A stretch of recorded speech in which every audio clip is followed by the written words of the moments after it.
vibes we go. Pipes are lit and spirits flow. Friday night, the stage is set. Pop culture, now place your bet. Jokes will fly and laughter. He's so esoteric, he has it coming out of his pipe. The Tin Man himself, the bringer of laugh gaps and puff puff. Pass me some more of that Becky. It is Martin on the Let Her Rip Friday show. Welcome aboard, everybody.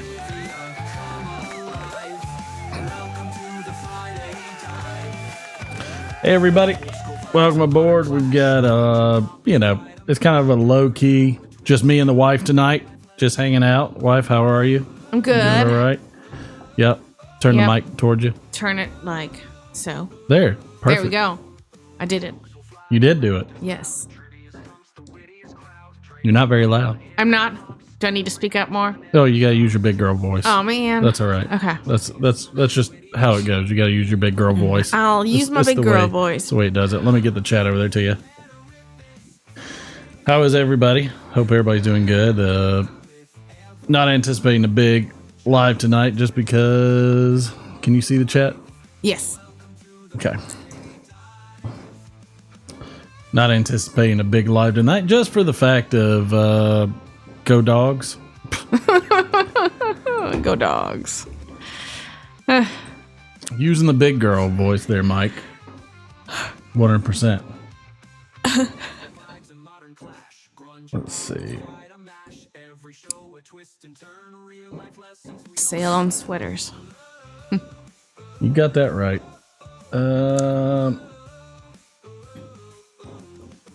Chatbot. You should be going to that.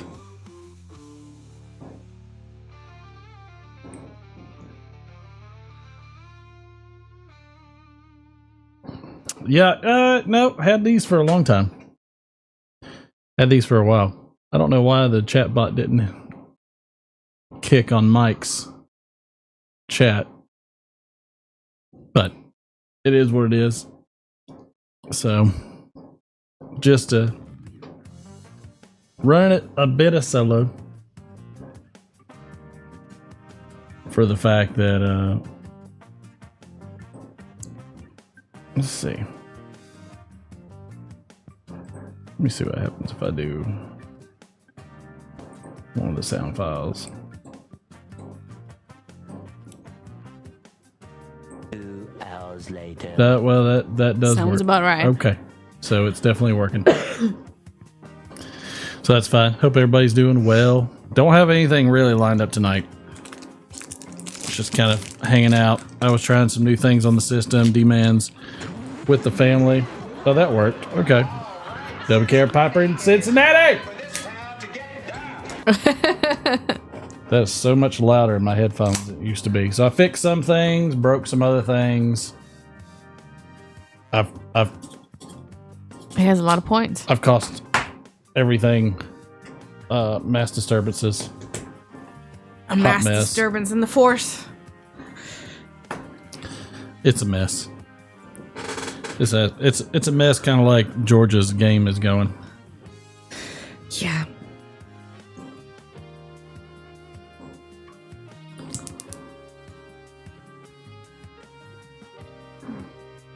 It's not going so well.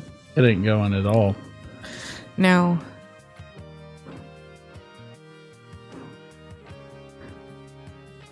I guess that's what happens when our daughter goes to a school. No, poor girl. Smoking a Leva O tonight. It's a good one.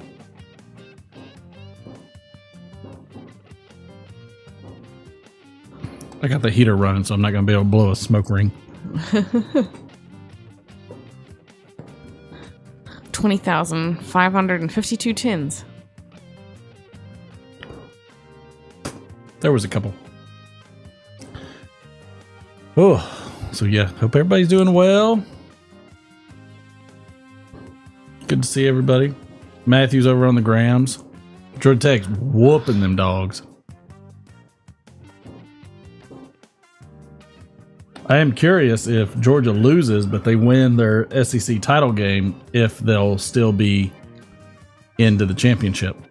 I would assume so, but I don't know. I don't either. I got no idea.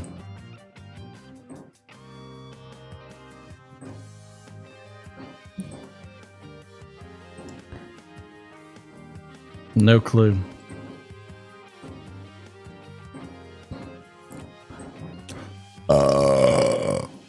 That's what I feel about that.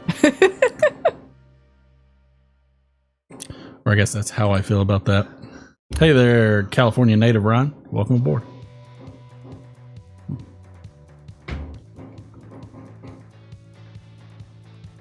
If they win the SEC championship, yes, but that's a big if. I don't know. I feel like the SEC is kind of like really up in the air because they're as far as I know, they're in for the SEC title game. They are. So it's them versus either Texas or A&M. Whoever wins that game, I think. They've already beat Texas, so that's a very strong possibility. Old Durr was catching hell from his family because they're all Georgia Tech fans. Yeah, he's the lone Georgia fan. Yeah, so I'm not really. I don't feel bad for him at all. Let's see. I think that's coming in a little hot.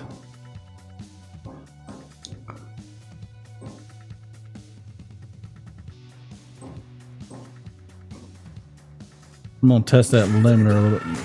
Wow. Oh, Briar Blues. Mike and the shots. Yeah, I think I'm gonna bump that down to a -3, so that way I know it's hitting, but it's just weird. I don't know why it's. What does the upward compression do? Nope, that's not what I want. I'm gonna add some compression.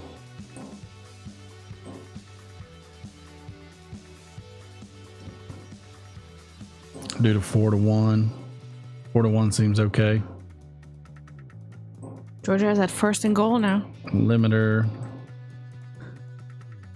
So we don't clip. Compressor. I think the compressor going to -18 is probably fine. Whatever that means. Well, it's just yes, Mike, of course I want a shot. Did that help out a little bit?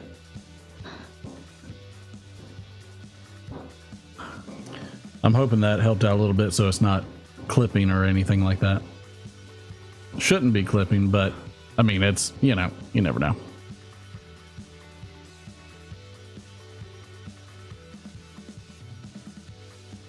I'll try to make sure it's not clipping. I feel like the music is really loud.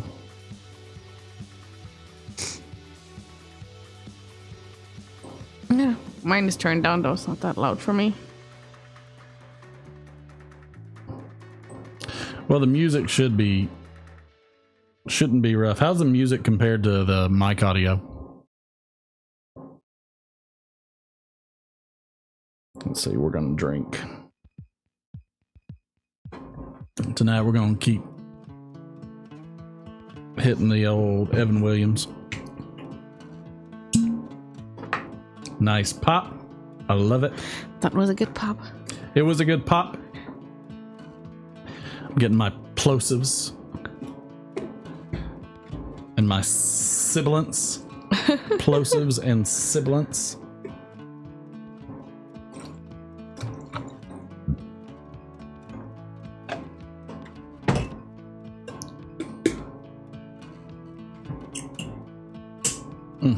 Have to sneeze. It's that pepper from earlier still. Music is barely audible. Okay. I don't want it too loud. I kind of want it on the barely range compared to our speaking range. Maybe it's barely a little too low. I don't know. You can check it later. Yep, I'll listen to it later for sure. I'm gonna change. This is the testing phase. Kind of. It kind of is the testing phase, and then it's kind of not.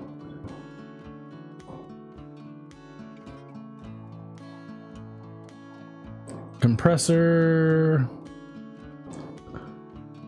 Let's see. I want to. Compressor is good, but I'm going to gain this up just a tad.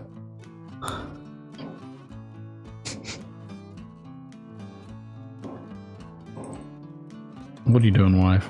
Are you over there making fun or something? No. Okay. I'm gonna just bring us up 1.5. 1.5 sounds good to me. It's peeking in, and you know. But I got the limiter on, so again, everything kind of breaks. At least tomorrow we don't have a 3 a.m. No, we don't have a 3 a.m. That's for sure. That was last Saturday. Man, that was rough, and the train was broken, but we still got to see the good old Polar Express. Yep. But the Paramore kit is down. Yep.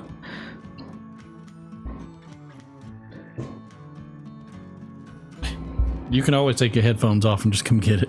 Yeah, I could. So that way you're not Overstretching.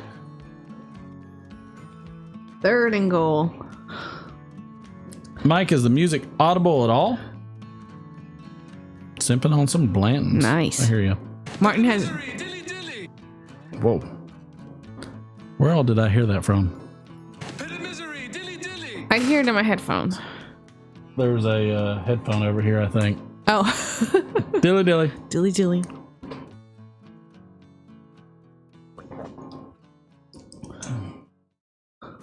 Let's see.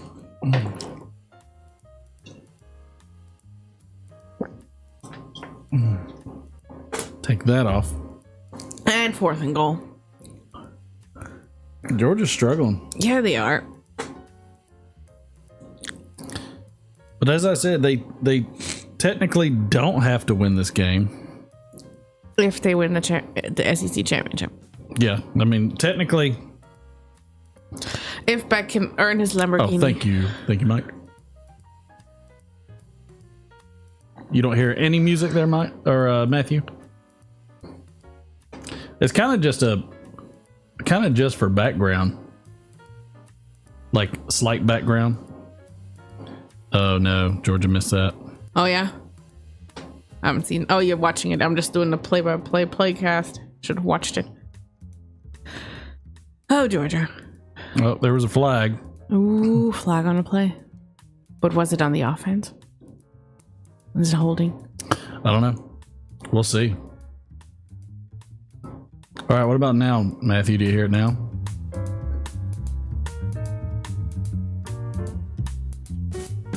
Thank you, Mike.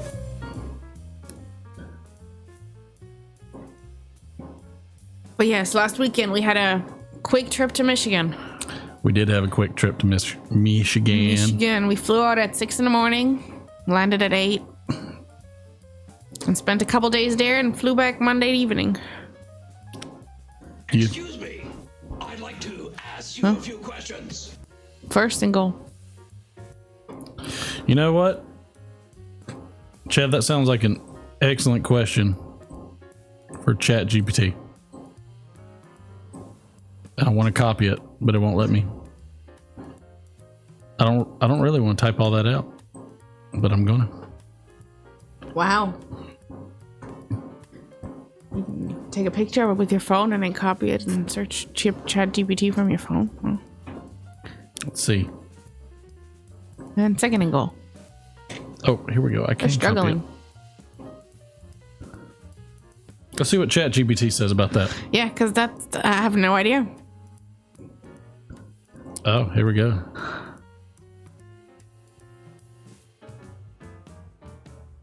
I don't even know what this means. This is the biggest freaking answer I've ever seen. But let's go ahead and see how it deals with complete do. BS. Okay, good, because it kind of looked like it. So, your question eloquently juxtaposes two distinct influences on literature, but let's untangle it a bit to explore its premise.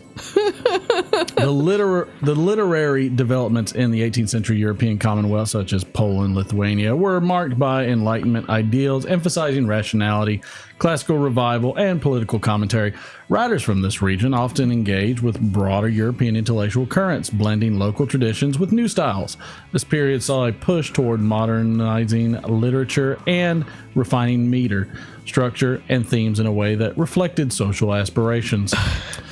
On the other hand, feudal Russia's engagement with post-Shakespearean treatment of meter was emerging from a different context. Russian literature in this era was beginning to absorb Western influences, especially through the works of Mikhail Lomonosov and Vasily Tretyakhovsky. These figures were instrumental in shaping Russian poetic forms, incorporating European metrical structures while rooting them in Russian vernacular traditions. However, this development lagged behind Western Europe due to Russia's relative isolation from Renaissance and Enlightenment movements. If we were to balance the effects, European commonwealths had a more immediate impact on shaping contemporary European literature, thanks to their proximity to the Enlightenment epicenter and a tradition of cosmopolitan exchange. Feudal Russia's dalliance with meter, while profound in the context of its literary awakening, represents a delayed but no less significant stride toward modernization. Where are the crickets? In essence, the comparison reflects two parallel but temporarily staggered literary evolutions, one deeply integrated with Enlightenment ideals and another laying the groundwork for the Russian Golden Age to come. They weren't entirely in balance, but rather complementary in expanding Europe's literary diversity. Yep. A whole bunch of nothing. How do you like them Chat GPT apples? Just saying. I figured that's what you were thinking. I almost imagined you had written that, Chad. But I don't know. But yeah, that was a crazy trip. Oh, your mic is like, you're all right. If you're looking up, you're all right. As soon as you look down, you're like this. Okay, put it down some. Mm-mm. Does it go down? No, I go up my chair. It's me and my low chair. You can move it to the side of you and point it at your mouth. Like this? Yeah, either way. That's good? Yeah. Okay. If you angle it to the side of you and at least have it all the way, so like, see how I have mine? Where it's like, so pull it straight towards you with the arm. Straighten the arm out. I have to sneeze. Okay, go ahead. No. Look at the light. Nope. Okay. So if you straighten out the arm. Good. So that way it's all the way to you. And then move it to either the left or your right. I would move it this way. There. Perfect. All right. Perfect. Because you're like 5 miles away, but that's okay. I am. I'm a lot of miles away. Many miles away. So. All right. There was a lot on this day. Take me off camera. I gotta blow my nose. Okie dokie. There was a lot on today's holiday and observance, which is pretty cool.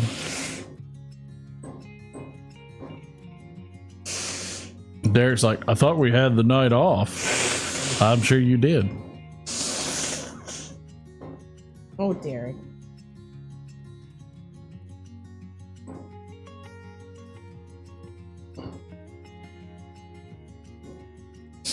So I will post these in the holidays and observances. Can't miss 2 Fridays. Well, I mean, you can, but... You can. Oh, I was going to have a great Friday Night Playhouse for tonight. We were going to do Friday. Oh, I love Friday. It's such a great movie. It is Black Friday, by the way. So I was going to do Friday. That's not a racial thing. That's just because the movie was called Friday. It's Buy Nothing Day. So probably like a good rule of thumb on a day. It's also Catern Tide Chocolate Day. Hey, it sounds like Katrina chocolate. Hold on. It always works. Catherine, chocolate. No, it's just Catherine-tide. Catherine-tide is it's a day apparently. Let's go Dawgs, Daniel Reese. Yes, go Dogs. It's also Chocolates Day. Georgia scored finally. Yeah. It's also Customer is Wrong Day. Oh.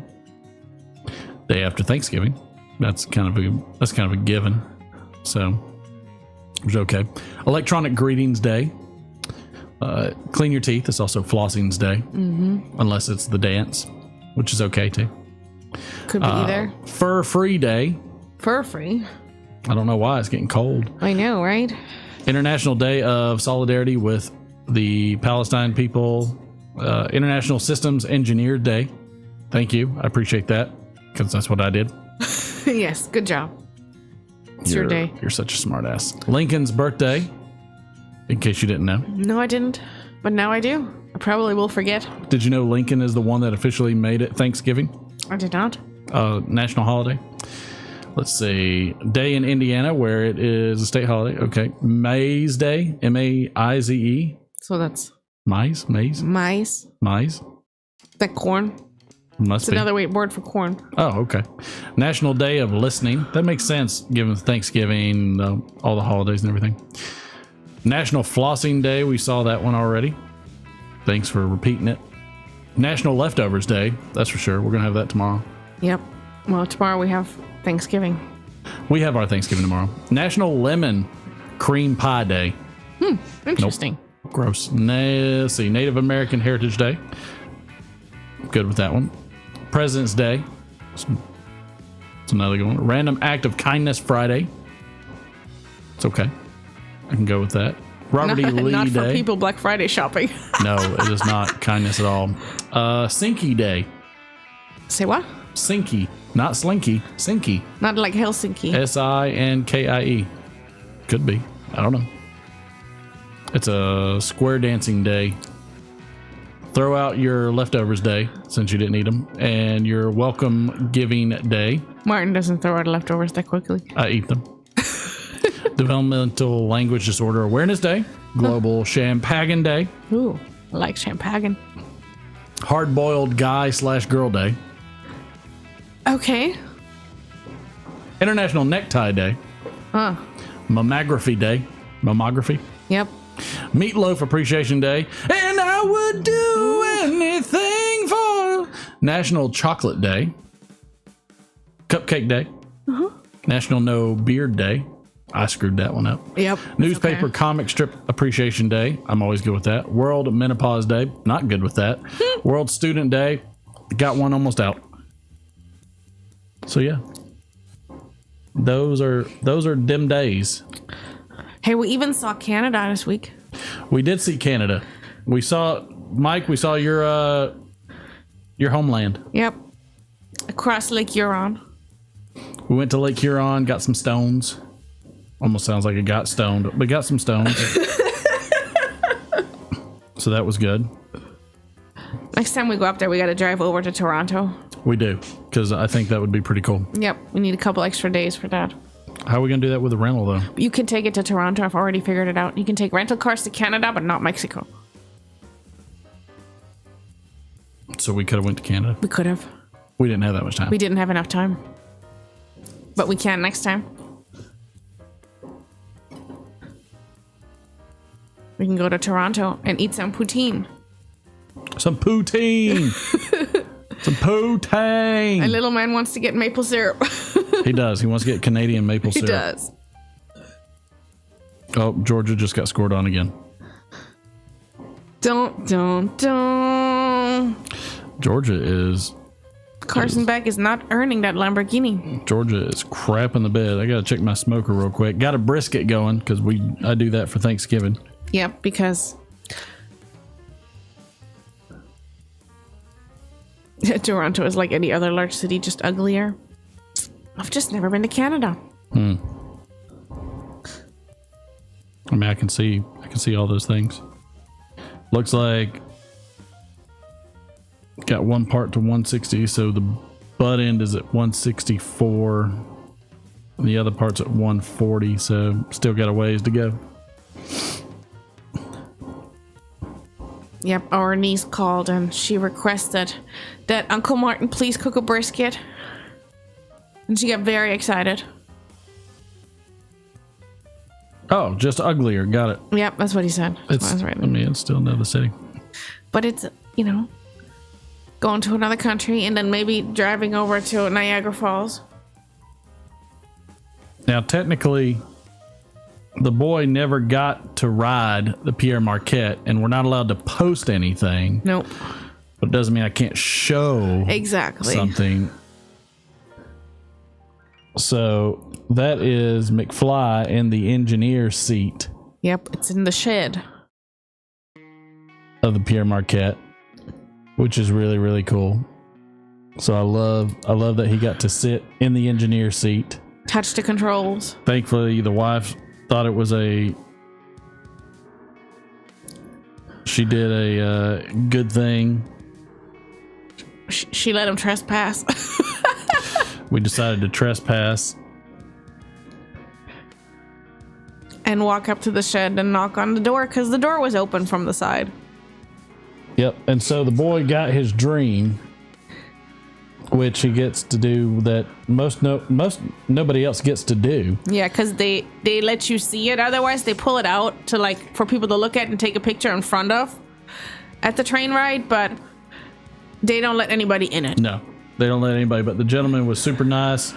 Apparently, he met a girl in Georgia, and he's going to come not far from us.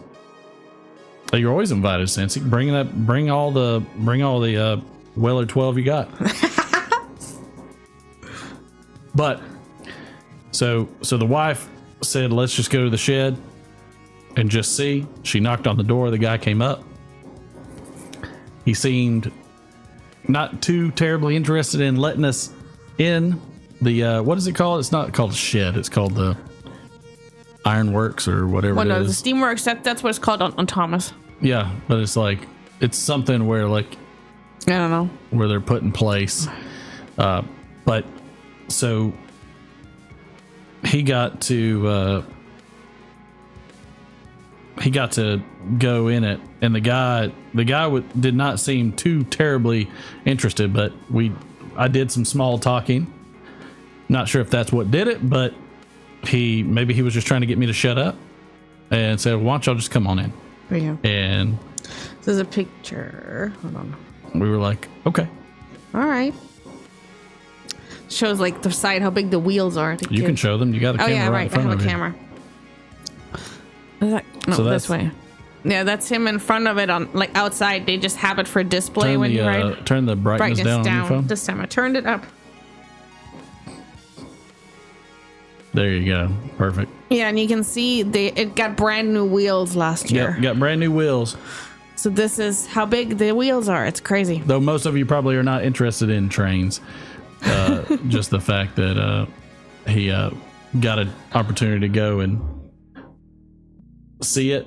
It was sad because he didn't get to ride it, but then he got to sit in the engineer's chair and pull some levers and everything, and that was pretty cool. And he got to climb up the side like a real engineer. He got to climb up that sucker, do the whole, and that guy was a super treat, wonderful guy.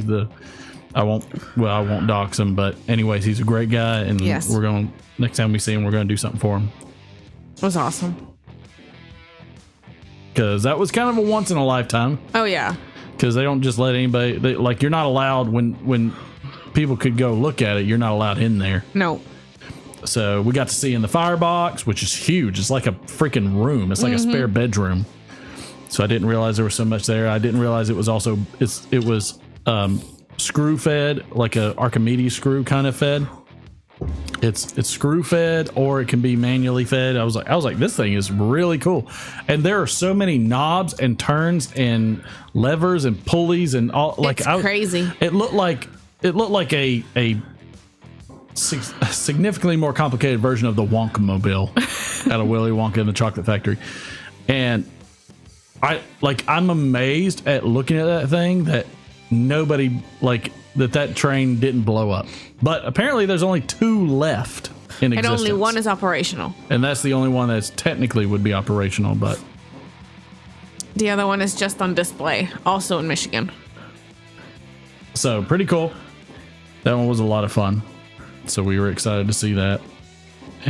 But there's only one 1225. There is only one 1225 Polar Express. It is the legit one. And so that it was still a lot of fun.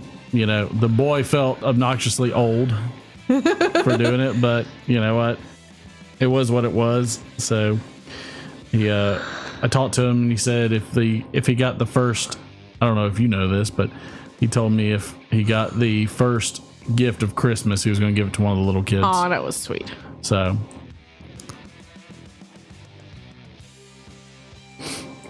you know, he didn't get the first gift of Christmas, but regardless, it was. But he did wear his robe. He wore his robe. He might not do it next time. So, wore his robe. Nope, I doubt he will. Or if he'll even want to really go, like he'll probably just want to go and ride the train at some point. Yep. Instead. Maybe he will want to do the Polar Express, though. I mean, maybe he wants to put that feather in his cap. Yep. I don't know. But after sitting there being an engineer and handling the controls, who knows? All right, come on Let's over. do it, Cincy. I don't know what you're waiting on. We had the whole week off. Where were you? I think I showed Mike. Where's Derek? At home. He's at home. I think he's being a slacker. I sent Mike. I did some pork butts.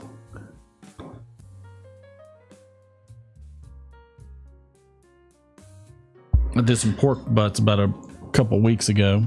Engineers like GT. By GT, do you mean Georgia Tech? And this is how the pork butts came out. And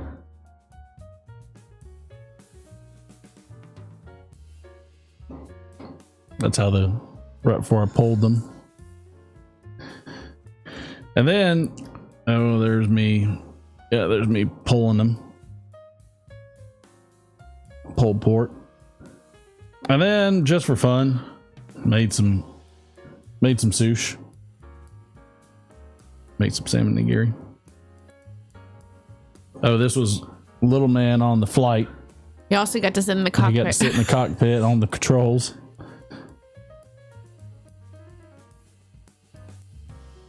And I also smoked some habaneros and cayenne peppers and just ground that up today. It almost killed me. Yeah. I stayed away from that kitchen. He was just coughing up a storm. Man, I'm gonna tell you, sneezing, coughing, mostly coughing, I think. You want to talk about it was killer. All those peppers. I mean, I was roasted. It was hurting. Oh, Georgia scored a touchdown. Yeah. They could have done that sooner. Oh, they could have for sure. Yeah, that first half. I don't really care. I haven't really paid attention to college football or anything else, so I could care less, really. My daughter is going to graduate from Georgia in the spring. She graduated from Alabama. Yep, last fall. Mm-hmm. So I ain't too worried about it. I ain't really paying too much attention. Any Waffle House stores? Like, nope. No. But I love Waffle House. I asked little man this morning, you want to get Waffle House instead of getting lunch somewhere else? And he's like, nope, I don't want Waffle House today because I don't want to leave the house. I'm like, okay. And Waffle House to go is just not that good. Something about that packaging, it just ruins it. Doesn't work. But man, I love some Waffle House. Waffle House is the way to go. I wonder if Georgia's going to do an onside kick. Don't know what they got left. 3.5 minutes. So stupid. Why would they? Like, they can suddenly play, but they couldn't the first half. Not my problem. Nope. Oh, did everybody have a wonderful Thanksgiving? Including you up there in the Canuck wilderness. Canuck wilderness.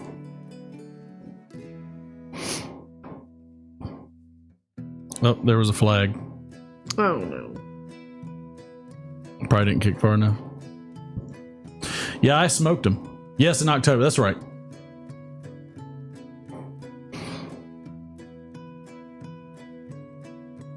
Yeah, I got the wife. She got some Penang curry, and it was good. I threw some of the smoked cayenne pepper that I ground up in a coffee grinder. Threw some of that in there, and I thought that like made the flavor just explode. It was really good. It just added a little bit of that smokiness to it. Man. I love Penang curry. It's so good. Penang curry is good stuff. Georgia's going to try and hold them. I guess the onside kick, it didn't work. Sure didn't. Usually doesn't. No. It's a terrible, terrible strategy to be anticipating an onside kick.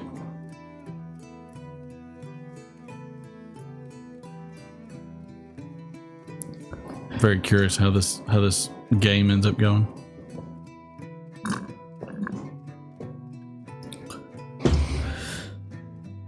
And you get me another drink. Get you another drink then, darling.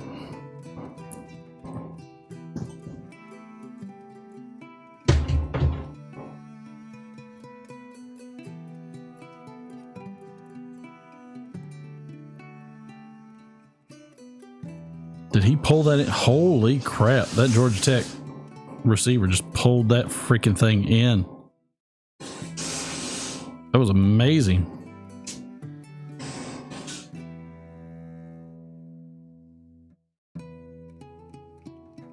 Let's see if he bobbled it at all. Oh, they're not showing it for a replay, so doesn't look like they're going to contest it. 3rd and 1. Oh no. Ain't gonna take much more.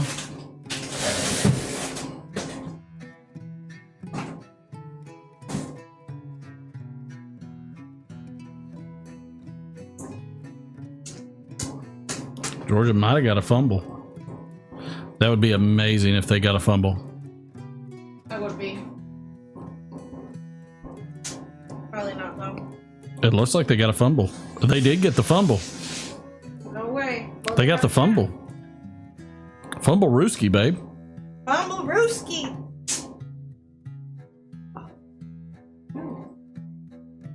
Dislodged the ball, led with the crown of his helmet, probably going to be flagged. Yeah. The quarterback clearly dropped the ball before he landed. Wow. Yeah, smoky chipotle flavor is amazing. Yeah, I haven't done any of the chipotle stuff, but the smoked cayenne was really good. So I'm going to try that in some stuff at some point. Excuse me. I'd like to ask you Any traditions for Thanksgiving non-food related? No, not that I can think of. We're pretty damn boring. Yeah, we're boring. I think we're boring as hell. I used to go shopping, but now I don't feel like. Yeah, the wife used to go on Black Friday to go shopping, but now she's a baller, and so she's like, I just buy full price. I don't care. You know, my friend that goes with me and is fun and does the driving is in the Bahamas. So. I have been collecting a lot of seeds, and I'm taking a rack in the garage, and I'm going to turn it into a grow rack for this upcoming season. Oh, I have to pass the wife the naughty stuff. So, but yeah, tradition wise, like I wish we had one, like going hunting or something like that. That would be nice. But really, it's kind of like we veg out and just don't do anything because we're always doing something. Yeah. Yeah. Other than that, like I've been collecting, I've been taking seeds out of different jalapenos and cayennes and habaneros and tomatoes. Tomatoes is interesting because you have to make them get funky. You have to, because tomatoes seeds have a membrane around them, and you have to put water in there and let them kind of ferment to get the seeds out of that.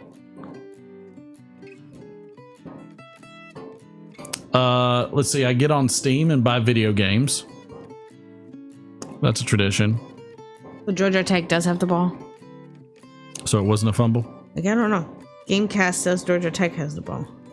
I mean, I'm watching it live, so I don't know what you're watching. I'd be behind. Why don't you just watch it live? I could, yeah. It's on YouTube TV and it's like on your phone. I know. It's true. What are you waiting on? I don't know. I don't either. So, no, does anybody else have any Thanksgiving traditions? Are there any Thanksgiving traditions that you're supposed to be doing? We should start one. Oh, play Operation the board game. I like that one. Yeah, doing like some puzzles or board games would be fun. My daughter's home from school. She's still studying, but she's home from school. Man, it's going to be crazy. She's going to be done. Most of y'all have been watching for a long time. She's going to be done here in the spring. With her master's? With her master's. And she is officially done with school. Crazy. 21 years old. And she's working on a CPA done with exam. School, finishing up her CPA exams. Working on them. She's just starting it. She's got her first one in 2.5 weeks. So proud as hell of her. God, she's going to be rolling in the dough, thankfully. Because then she won't have to worry about the whole economy problems as much. And the boy will be up next. He'll be doing that. I told him, I said if he would do every single one of the, what do they call tutorials in Flight Simulator, I'd sign him up for flight school.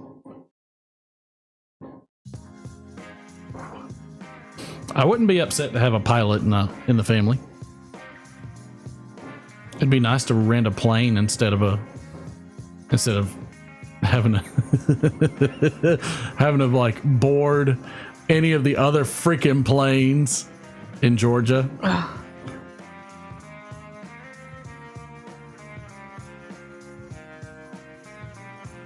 Plugged into 220.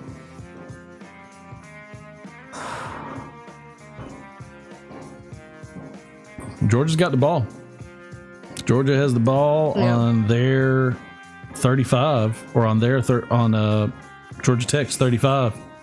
If Georgia can't freaking tie this and take it into overtime with this, they deserve to lose. I mean, they deserve to lose anyways, but that's just my opinion. But yeah, I like the board games idea. That's a good one. That is a good one. Yeah. Usually we don't do much for Thanksgiving. Typically our tradition is to like go for a cabin at the end of the year. Yep. Over Christmas. That's usually what we do. Oh, Carson Beck tried to run, but got stopped 3 or 4 yards.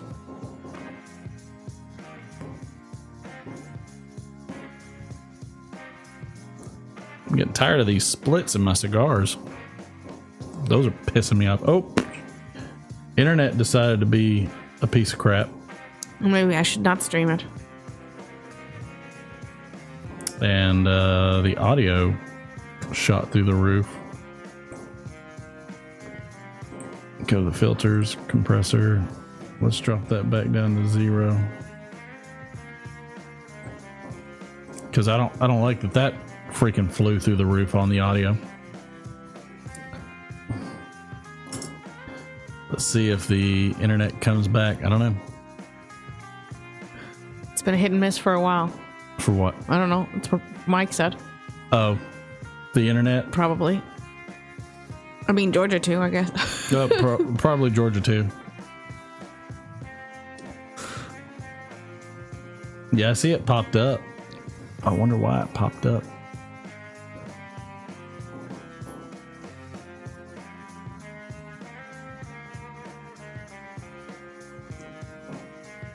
Maybe it's because we're on the internet. I doubt it though. I took mine off the internet. Got it. Thanks, Mike. Flag.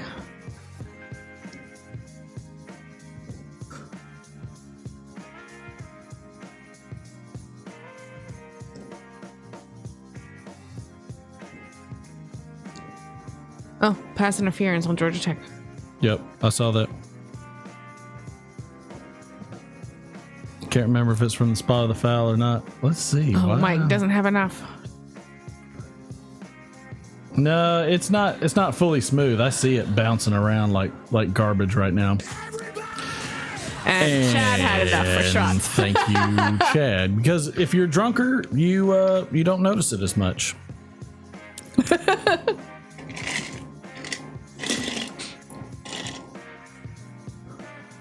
Did you want another one, darling? Yeah. Here, I'll swap. You give me your cup and I'll drink one. Just cold.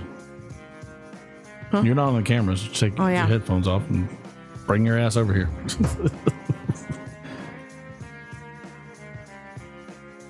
You want my cup? Yep. Oh. Pour that in. The wife's on the men's. Okay, saying everything's green now. What a pain in the ass. Oh no. Oh no. Oh no. What was that? He didn't have anything open. 4th down. Was it 3rd or 4th down? I think 3rd. Bit of misery, dilly dilly. Dilly dilly. Dilly dilly.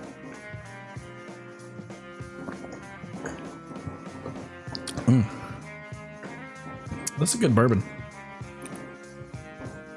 I like that one. Georgia's 3rd and 9.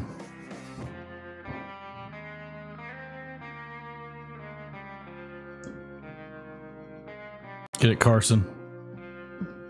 Carson Beck got the 1st down.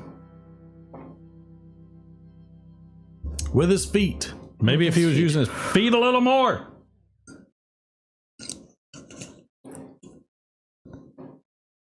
Oof, that was quite the jump. He almost broke his left arm. I know. That would have cost. Hopefully, you get another tattoo on that arm. So stupid. Come on, we already heard that one. That one's good. I like that one. Ding ding ding ding ding ding ding ding ding ding. Georgia really needs to run some more clock. Touchdown. Georgia got it.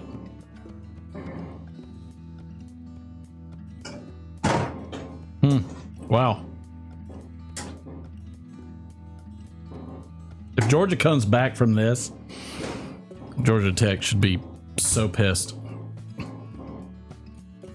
And Dustin would be so excited. This is the truth. Indeed.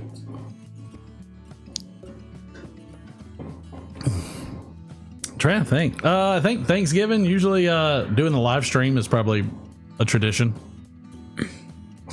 For Thanksgiving? Yeah. Don't we usually do a live stream during Thanksgiving week? Probably. We usually do one for or sometimes do one for New Year's if we're in town. Yeah, if we're in town, we do one for New Year's. I'm trying to think. I don't know if there's much else. No, we don't do much. Georgia's tied it up. All right. 1 minute, 1 second left in the game. Then now they have to stop them. It's back on the defense. I don't know. What anything y'all would like to see specifically on the live streams? This is your input hour. Yes, taking requests. Because TRL, total request live. I'm trying to find multiple segments for us to do. So what I can do is rotate out segments during the month instead of just doing the same exact ones every time, just to be able to rotate things out. That's my objective. In that. What are you getting on internet speed now that you've obviously brought it up? You obviously want me to ask you. So I'm going to ask you, what are you getting? Let me know. I want to know. I want to know.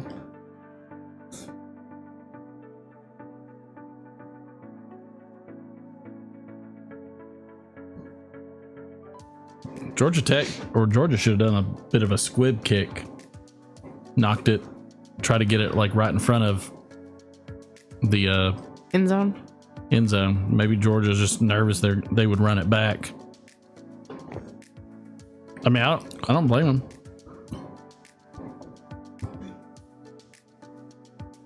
1400 baud, baby. What is that? I don't know what the hell that means. I don't either.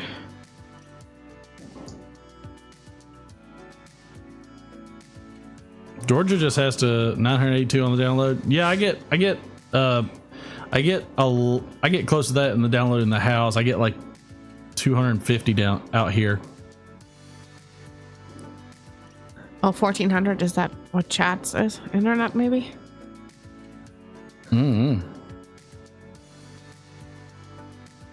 Clock is ticking for Georgia Tech. Why aren't they using a timeout? What the hell is wrong with them? Use a timeout. I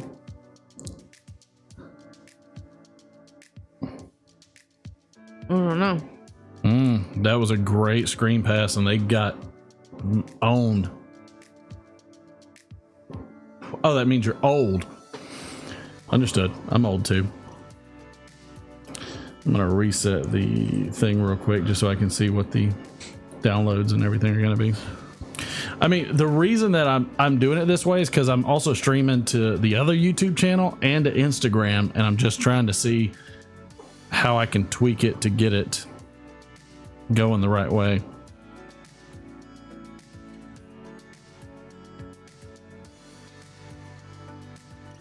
Oh, what if Georgia Tech won this by a field goal? I'd laugh. Again, Georgia just has to win. Yeah, championship game. I mean, the thing is, like Matthew said, is it likely that they win the SEC championship? Maybe, maybe not. But they're out if they lose the SEC championship for sure. Yeah. So, Mike, you're not even close to ancient. You're just the pale white hope of Canada. And including your beard, that's mostly what it is. So, but like, if Georgia lost tonight, they could still get in. But hey, Patrick, good to see you. But if they made it, hey, Patrick, and lost, they're still in the same boat. Yeah. So either way, if they lose tonight, it doesn't matter because if they win, they get to go. Yeah. If they win tonight and lose the SEC championship, they don't get to go. Yeah. So it really doesn't matter. No. Well, that's why you have that soundbite, Mike. Luke, I am your father. 18 seconds. That was an awful James Earl Jones joke, for sure.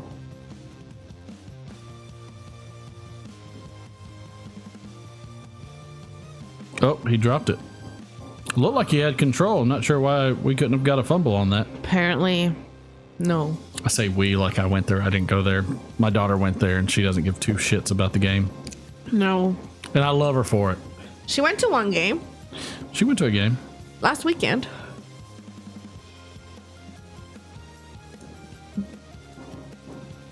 But she sold her tickets to the other two. Mm-hmm.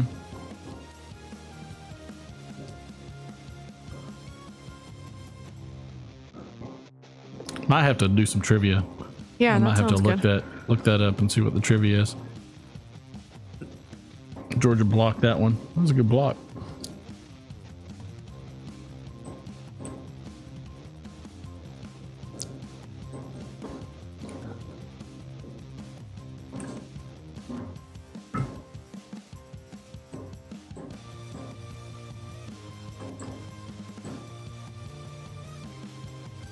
Oh, is he going to get the first down? Oof. I don't know if he got the first down. I don't think he got the first down. Still says fourth down on the screen. Yeah, it says fourth down. I don't think he got it. We shall see. The kicker is warming up.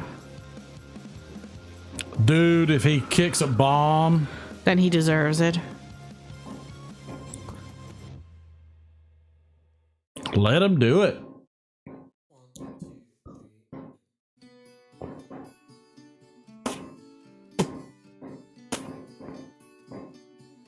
But yeah, did anybody think of any other segments we should probably do?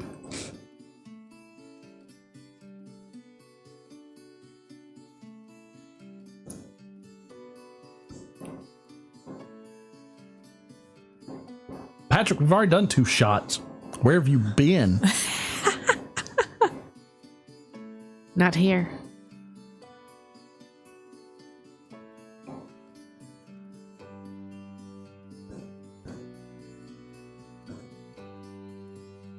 It's 4th and 1, so Georgia Tech wants to go for it.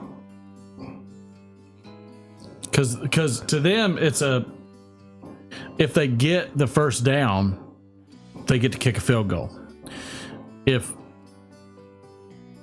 they don't get it, they go to overtime. If the kicker misses it, it's overtime. So it makes sense to go for it. You might as well. You've got 2 timeouts. You might as well run the freaking ball and try to get across the line and see if you can explode across the line and get closer at least. I mean, the closer you can make it for them, the better. Oh, they whip the chains out and everything. At that, great. Well, Tell me about it. What you got, Patrick? It's a Give me ball that call. ball call, Patrick. All right, take me off. I'm gonna be right back.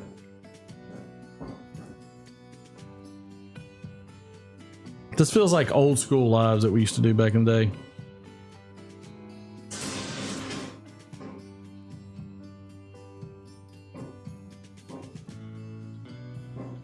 What you smoking, Patrick? Tell me. I've got the Oliva O that I was smoking. It's good stuff.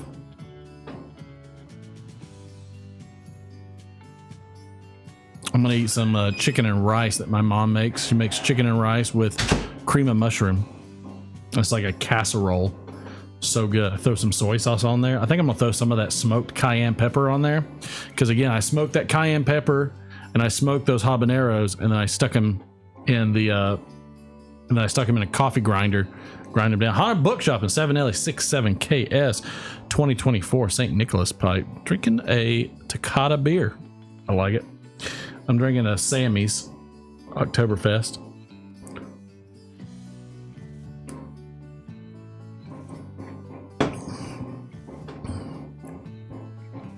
Usually for the Georgia game, I eat wings, which this has chicken in it. I eat wings and drink Oktoberfest. That's usually my tradition.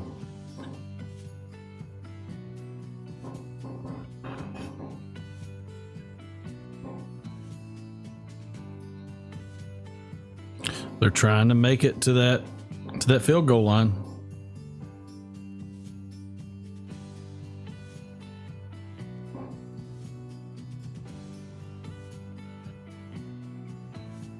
Georgia calling a timeout. I made some melted onions. Melted onions tonight. What is that, Chad?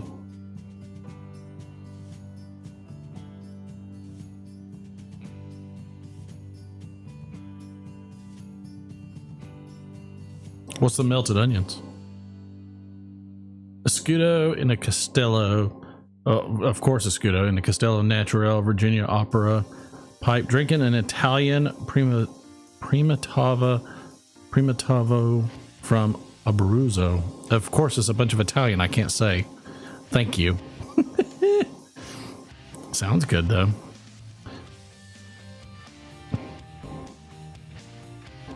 Mike, are there any specific dishes, especially of like an Asian variety, that if Phil was here? God, I hope Phil's doing good.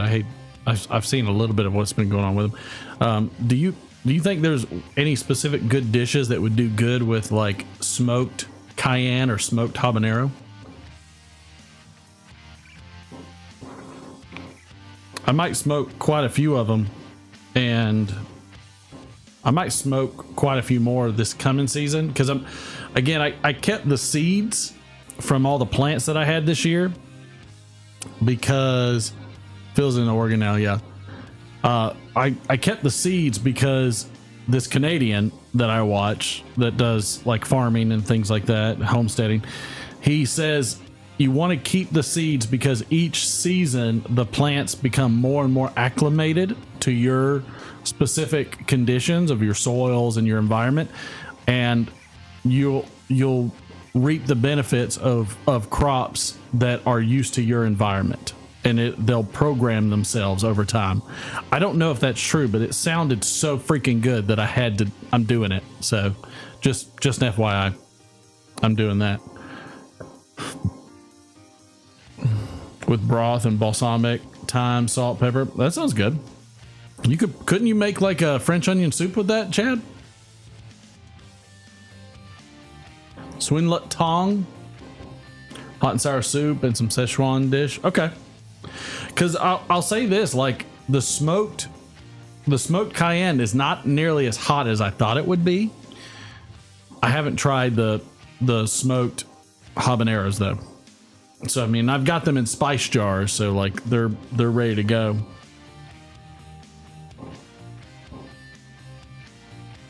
I'm hoping they last for a while. Hope they don't mold or anything else, but I don't know. I don't know how that stuff really works out. Oh, good, because I know there was snow. I think I read there was snow, and he had to get his camper up there, if I recall correctly. So I'm not really sure.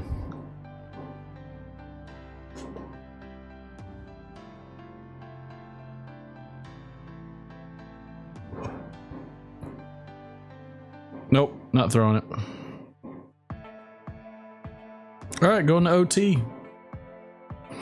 Boy, that's good news to hear that you ride in one piece.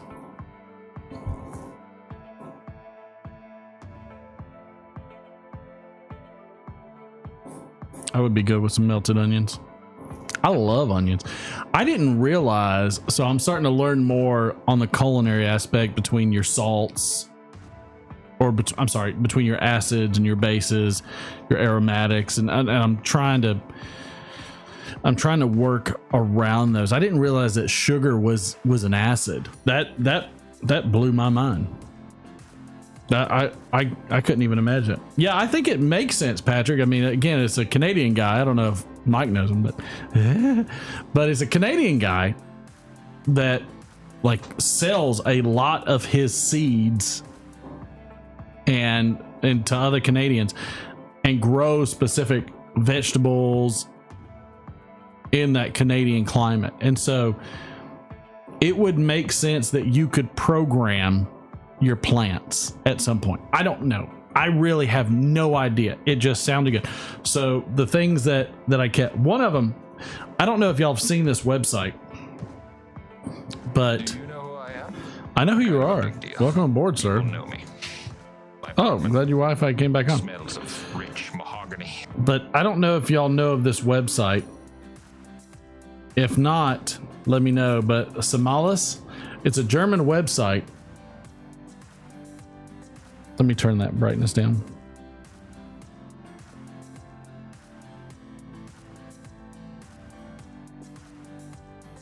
Okay, so like they sell seeds. They're in the Canary Islands. If you've never, that's their website. Let's see. Does it say there? No, it doesn't say their website. So it's SEMILLAS.de, and they have like amazing seeds like these right here, these tie-dye Berkeleys. Tell me you wouldn't want a freaking tomato that looks like that. So I don't know if we'll get them into the country or not, but I'm venturing that we will. But they sell a ton of chilies and a bunch of chilies and tomatoes. So I ordered some of these. They're called the Peppa Peach Stripies MLs. Look at these. Look how pretty those are. I mean, I just love the aesthetic. I don't think those are terribly spicy. They're out of these right now, the Barbarous Antipodes.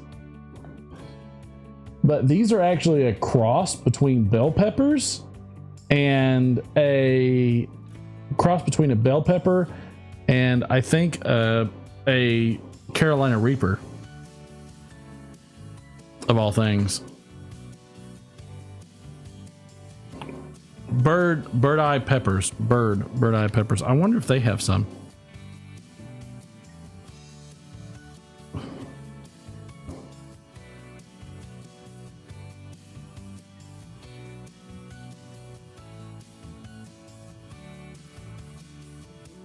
Are they like these?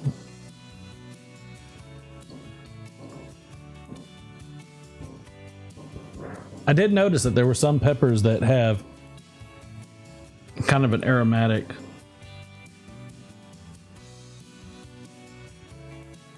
And then there's some Zimbabwe.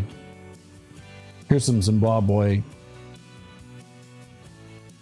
Oh, check it out. Like, I just came across it because, again, I was preserving seeds. So, I'm going to put it in the SEMI. We just ordered some seeds. My wife did it for my Christmas. That's the website.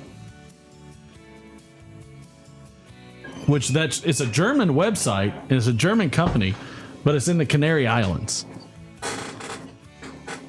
Oh, your seed website? Okay, I'll check that out, Mike, because I'm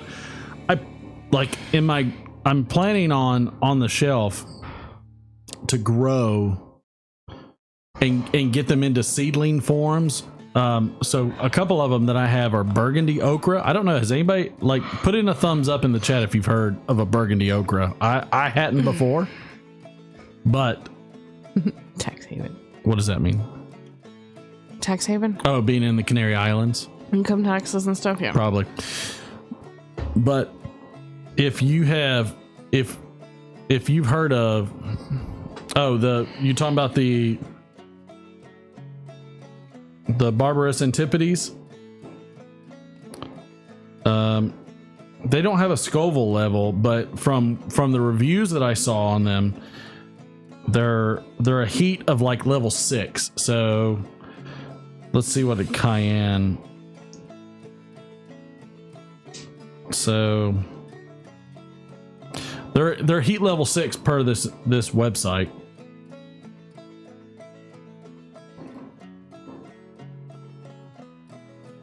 Yeah, I'm looking. Let's see those Peppa Peach. I'm gonna see what those Peppa Peach are. Peppa Peach are a 3, so they're much lower. So from the reviews of those Antipodes, they are the flesh was mild like a sweet red pepper. The membrane and the seeds were of a much hotter nature. So like a Carolina Reaper for them is a heat level 10. So they're gonna be substantial in their heat of the membranes. So if you think of that, let's see, lemon starburst, which are Scotch bonnets.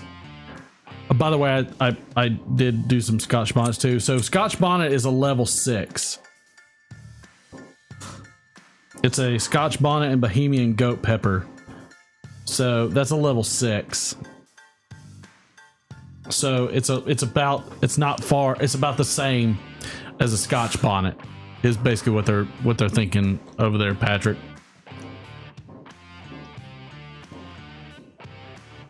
I'm also smoking some jalapenos throughout the night.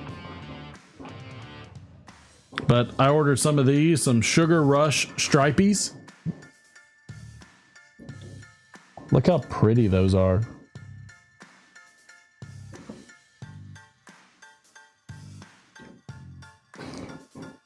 So they're definitely not the Scoville of a Carolina Reaper. So these are a 7. So these Sugar Rush Stripies would be just slightly hotter than a Scotch bonnet.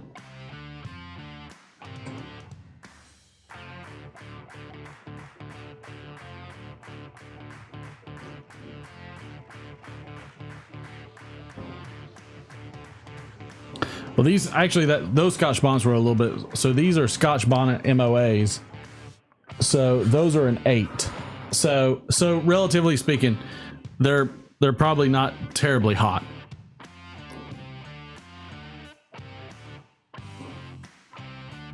From what I'm gathering, which is awesome because I want to freaking eat some.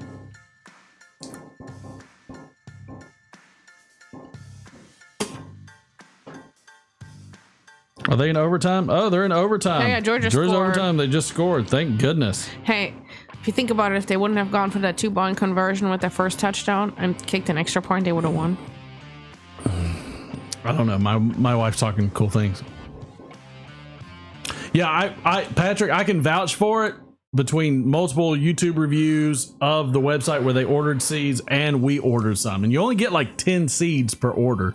So that's the other reason why I'm doing a grow section. So we've ordered some too. So before you order from them, let me get back to you when we get them in. Because we're gonna have to put them in the fridge and keep them cold until spring.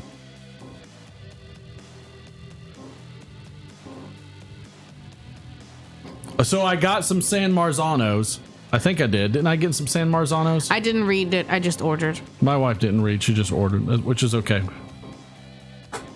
Can you check the order?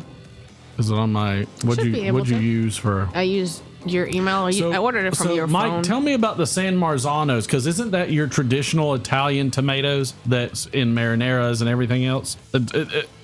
From my reading, that's what I gained from it. Like if you get like No, I can't because I don't have the right password for your email, so it's not on my phone right now. What? I think from whatever password for your email I had saved, you changed it. Did I? Yeah. Here, I need to give it. Well, I'll give it to you after this game. Yeah. So yeah, I can't check it right now. You need to have all my passwords.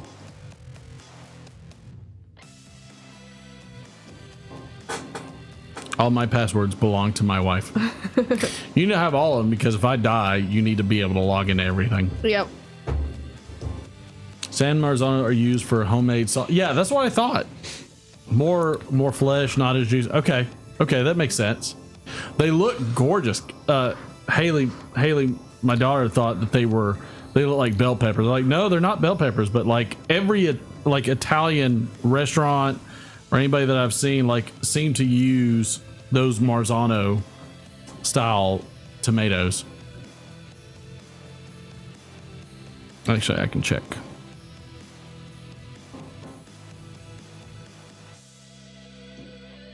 Let's see if I can get to my order.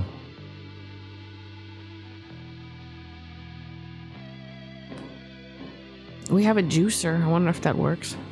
A food mill. I mean, we have the KitchenAid. Yeah, we have that too.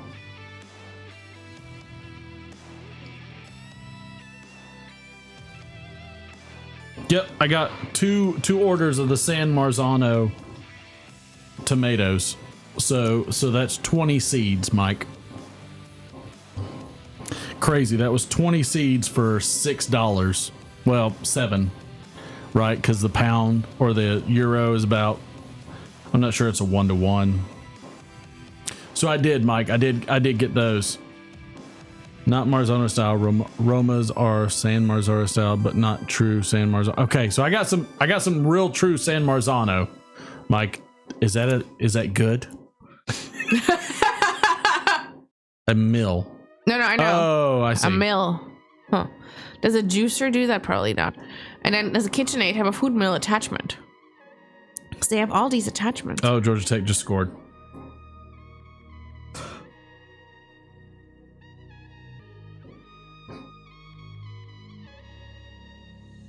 Okay, so not a blender. Yeah, because we have a KitchenAid that has... Okay, so that's good. Okay, all right, Mike, I'm going to need you to kind of help me. I'll do some stuff for the Friday show. You know, I'll grow them and work on them. But do they send a? Can you? I don't know. Do you grow anything, Mike? Do you grow any garden? Do any gardening or anything?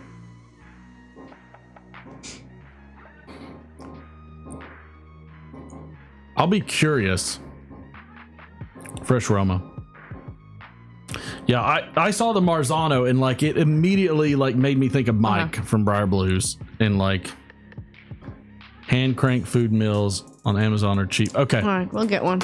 Yep, because I'm exceptionally curious to use them in the right way, because they seem to be they seemed, from all the like Food Network stuff that I watched, all the stuff that you've done, Mike, like all your pasta dishes and everything, like it screamed to me when I saw it. Ah, yes. Okay. So I mean, well, Mike, get some of those seeds then, or do you grow them already?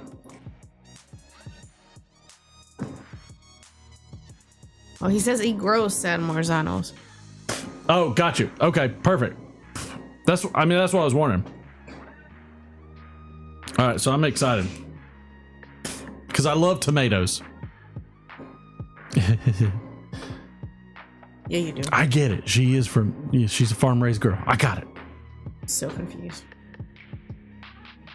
She is his better half. His woman. Oh, okay. She's his woman. Ah. She does not like his pipe smoking though. Okay, that makes sense. I can't believe I finally burned down a whole cigar.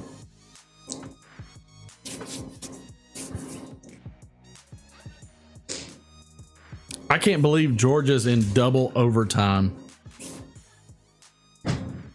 Yeah. Imported seeds from Italy. That makes sense. I like it, but does Canada have the same kind of restrictions on importation as the United States does? Because I always get nervous about what we can import versus what we can't.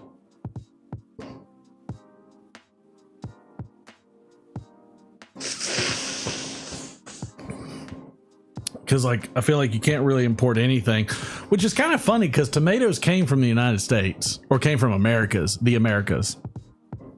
Let me correct, the Americas. So Italians didn't even have tomatoes until Christopher Columbus went back, which is interesting. So I almost wonder how that worked. Because how do you restrict importation of tomato seeds when they came from the Americas? Maybe because they changed them there when they grew them, and I wonder how they changed them. Oh, it is strict. Okay.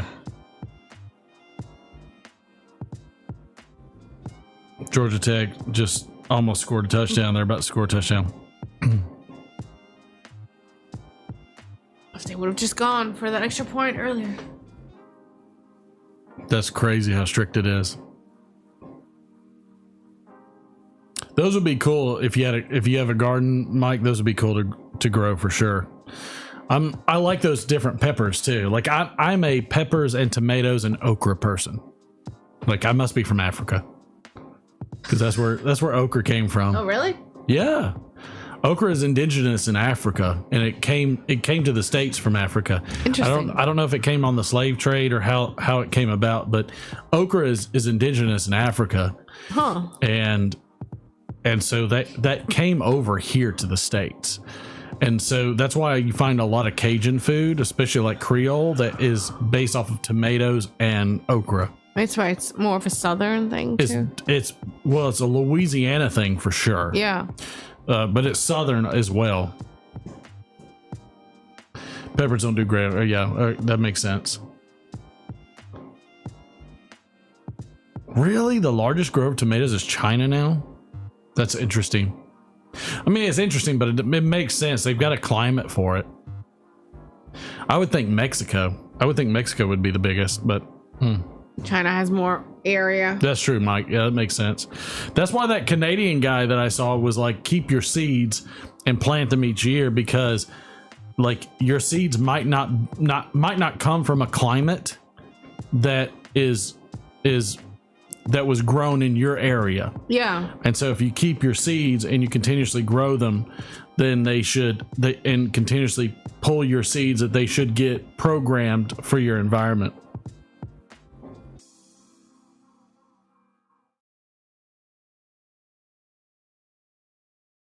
I would be shocked, Mike. Yeah, no joke there.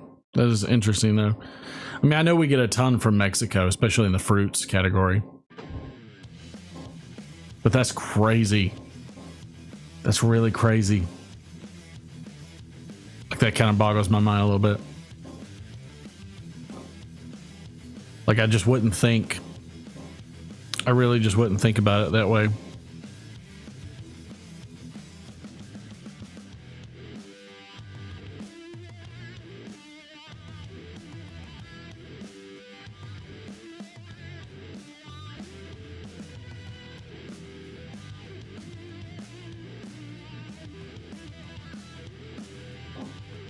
Georgia might win it. They stopped the 2-point conversion because that's the requirement.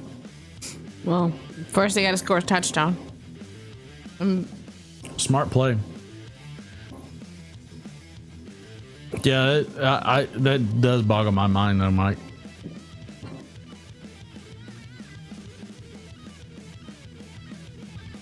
Mike, I might need to start making you some smoked peppers.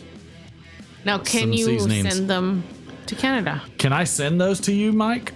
If I do like smoked cayennes or smoked habaneros or smoked whatever, can I send those to you? Probably not, but can I? I'm wondering.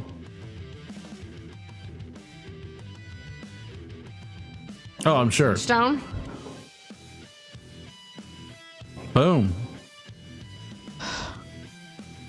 Now Georgia just has to do a 2-point conversion. Mm-hmm. I cannot believe Georgia wins this. If Georgia wins this, it's going to freaking blow my mind.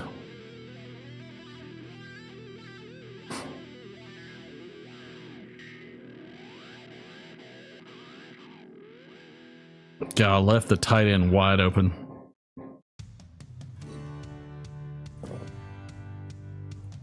Not to Canada, but to Washington. So you can send it to Washington. Okay. Would you want some, Mike? Because I don't mind. Yeah, we can send some. Because I have so many that are jarred that I'd love to just smoke a ton of them. And then would you just want me to smoke them and then package them and then send them to you and then you can grind them? Point. Would you want me to just smoke them and then like package them and then let you grind them yourself, or would you want me to grind them? Because I can grind them too. Boy, I'm telling you, breathing that crap was fire. I was like, it was awful.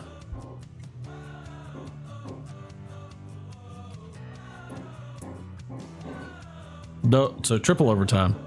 Yep. Crazy. Oh, she grows lots of peppers. Okay, that's fine. Well, I mean, I smoke them. So that's, to me, that was just the difference. Like, you know, I mean, she could set them in your lounge and get them smoked that way. Not quite. Not quite. But I was just saying, I'll tell you, like, the smoked cayenne was bang. It was good. I really liked the smoked cayenne. The smoked cayenne was so good. Yeah, we didn't buy many veggies either. Onions. We bought onions. That was about it. And avocados. Onions Little and avocados. man eats avocados like there's no tomorrow. Little man eats an avocado a day. For breakfast. He eats an avocado every morning. He is a sushi and avocado guy. That's his jam. He loves salmon and avocado like crazy. I'm like, go for it, big guy. Do your thing. I'm trying to think what else. But yeah, like the smoked was really good. Oh man. Like I tried, like the wife got some penne curry and I just dusted a little bit in there in the sauce. Oh man, you want to talk about just, and it's weird. Like I have a hard time explaining what it did, but if you think of penne curry, it's a very sweet, kind of acidic, but to me, it's a very like two-dimensional, like thin flavor profile. Like to me, it's almost plain. Nope. But when I threw the... Failed. Was that Georgia? Yep. Oh, shit. So was that their only chance? Yeah, they only have to go for 2-point conversions only now. Oh, gotcha. And so when I threw in the smoked cayenne pepper, it like just elevated all the other flavors and it made it larger. And I don't understand how to explain that, but... And I was worried at first because my penne was already spicy. He's like, let me put some on there. I'm like, no, but it's already spicy. Right. I told her it wasn't going to make it much more spicy because it was already spicy. Yeah, I'm curious to see what my produce is this year coming up since I cultivated those seeds. And also an idea of like what you're doing. Yeah, I have a much better idea for my yard and everything. Because of the tomato jungle. It's legit a tomato jungle.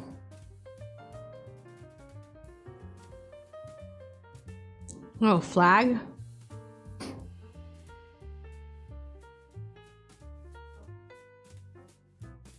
Oh, a sideline warning against Georgia. Oh, so it was just a warning. I don't know. Looks like it. So are they just going for 2-point attempts now? Yeah, after the third overtime, that's all they do. They've changed the rules. Interesting. Yeah, you can't eat flowers.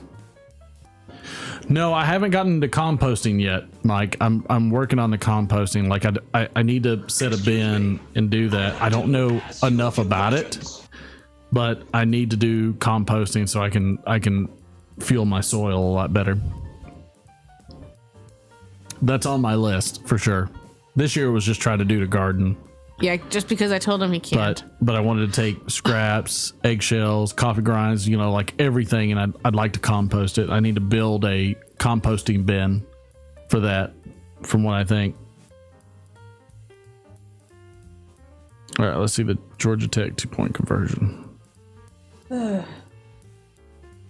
happened? What happened? I don't know why. What happened? I don't know. Seems like they got set up and then not. Oh, some kind of timeout. Oh, Kirby called a timeout. Need to make compost and fertilizer. Yeah, I'm only one. Well, let's start with one. Well, I mean, I would start with one bin, but like it would be a fairly large bin. Otherwise, I'll piss off all the neighbors. I definitely would put it in the back corner. You got to put it next to the neighbor. Yeah. Yeah, I mean, it would definitely be one large bin starting off. So I would say probably like a 6x6 bin starting off. Probably elevated about four feet would be what I would start with. The neighbors would be pissed because they're gonna smell that shit. They're gonna be pissed. Drive them freaking crazy. Looks like the internet stopped acting up, which is good. All right, Georgia defending against the 2-point conversion. Fourth yard line. None. All right, so Georgia's up. Okay, if I treat it correctly.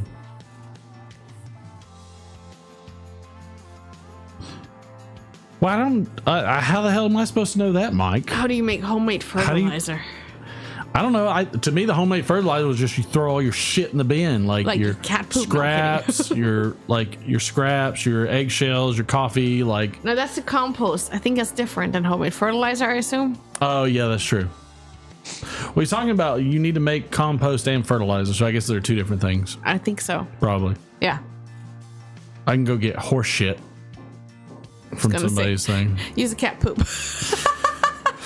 The good news is our garden did very, very well. Hell, some of it's still growing.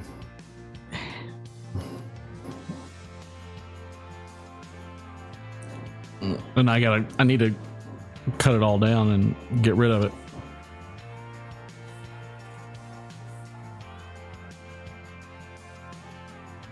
I'm waiting for the plants to die off because I'm very curious to see if they'll come back again. I doubt it, but I don't know. I'm not planning on chopping any of it down in the lower bed that I have because I have three garden beds.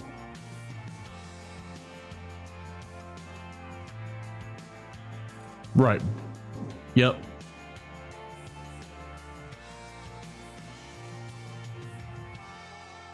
That makes sense. No, we haven't covered anything. No, I didn't cover anything. I'm pulling most of all of it because I'm having to redo the gardens. So I'm going to have to move things around. Probably going to have to move it around tomorrow because I need to really pull stuff down and move things. Because we have tomorrow off and we just got the Thanksgiving and I probably need to work off all that fucking food. After the turkey coma. After the turkey coma, I need to get my ass up and go work on it. We're not going over your mom's Sunday, are we? No. Okay. So I'll probably do it Sunday. Probably do it after church. Because I need to move posts. I need to pull up chicken wire. I need to do all that kind of stuff and get that stuff moving. That's true. Yeah, because it'll kill off anything. Especially the grass. The grass too. The grass grows like crazy. It's like I can't get grass to grow crazy like I want to, but I can get it to go crazy as hell when I don't want it to.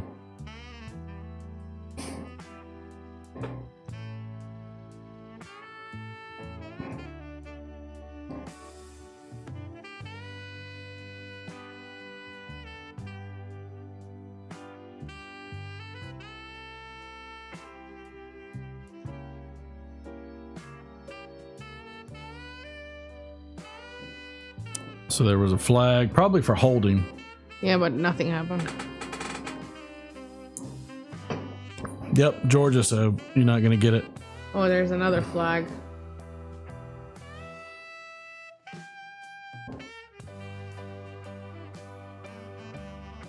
So they're Georgia and Georgia Tech going into their 5th overtime.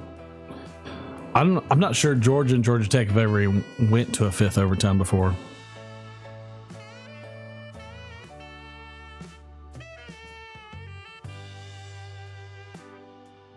Or went into a 4th overtime. Crazy. Cover the beds and cover. Yep.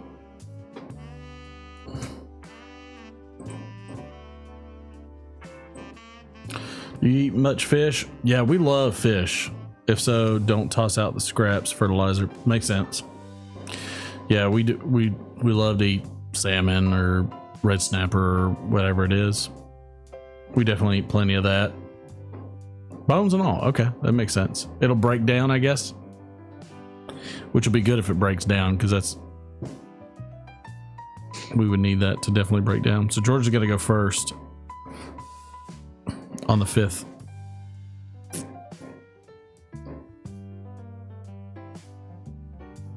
But yeah, that makes sense. I would definitely do that. Fish is probably good. I don't know about the rest. If I'm Georgia, I'd rush to the line. They didn't. Okay.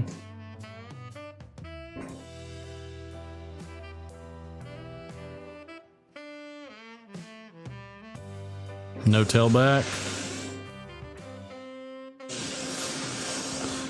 2-point conversion.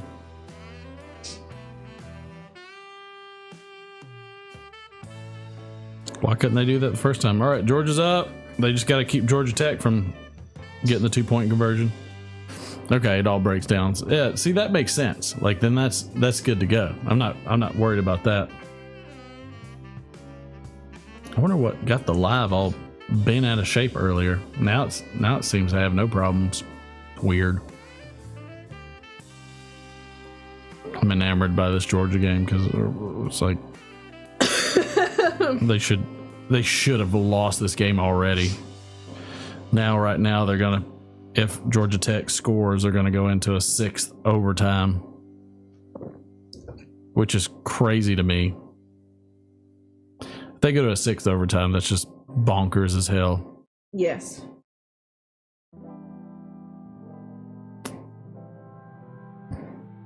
Georgia better get set.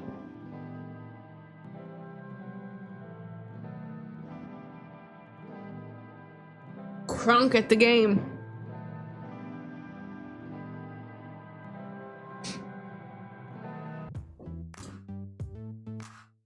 Georgia Tech scored. You're ahead. Yeah, you gotta hit the live button. It'll say live. On the bottom? Yeah, just hit that. I'm still not there. I don't know. My phone's just better. Apparently so, even though it's the same phone. Same phone.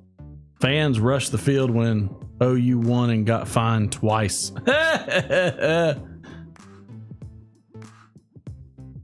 That's hilarious, Ron. So OU won? Huh?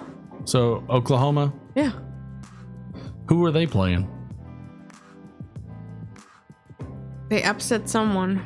Was it Bama? Yeah, they upset Bama. Bama scored 3 to 24. No. Yeah. Oh, that was when we were at the thing. I told you early in the morning, but you were still asleep. Oh yeah. I was like, oh my gosh, it was like an upset weekend. They beat them, and then Ole Miss got beaten, and all kinds of stuff. Alabama, like Florida beat Ole Miss. Nick Saban is like made the best decision of his life to just go ahead and retire. Alabama's going to be searching hard for a Saban 2.0 because that's what they want. They don't want the current coach they have. They want a Saban 2.0. Yeah, he's not a Saban 2.0. And Alabama will pay because Alabama is loaded. Mm-hmm. Hey, Daniel, good to see you, sir. We're just in here watching a little college football and talking about different types of seeds between chilies and tomatoes and OU magic. I love it. Excuse me. I'd like to ask you a few questions. Never mind. Okay, sounds good there, Chad. Ask, never mind.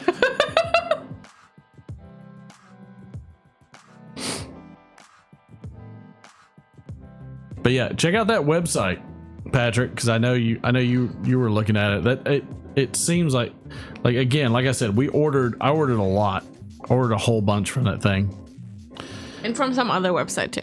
And one other website because they had, I don't know if you've seen them before, but they're a type of chili that they're small and they're super sweet. Oh man, we had some in Savannah. And oh my God, they were so freaking good. I almost died. They were so good. Yeah, they were like part of the breakfast buffet at the Marriott. No, at the Hyatt. They were obviously like canned, but man, they were so sweet.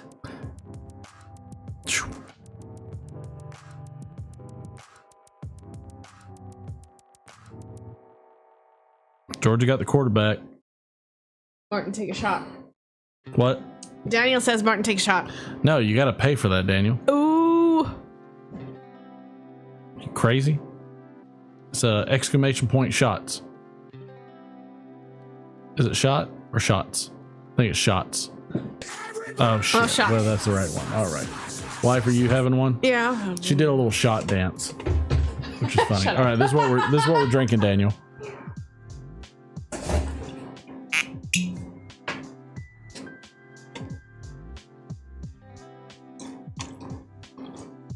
I shouldn't have told him.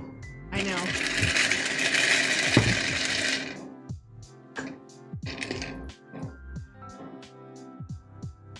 There you go. Oh, Georgia's going to try and score. Oh, Georgia. Glory, glory. Georgia didn't get it. The guy dropped the freaking ball. And I'm still behind. Wow. Split. Bit of misery, dilly dilly. Dilly dilly.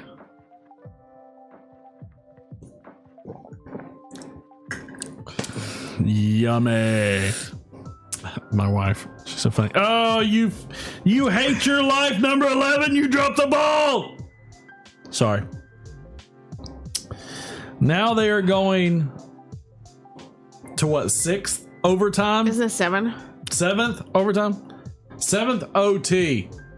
My God. Oh my God. It's never ending. This OT system is just ridiculous. This is stupid. This is dumb. FBS recorded for OTs is 9.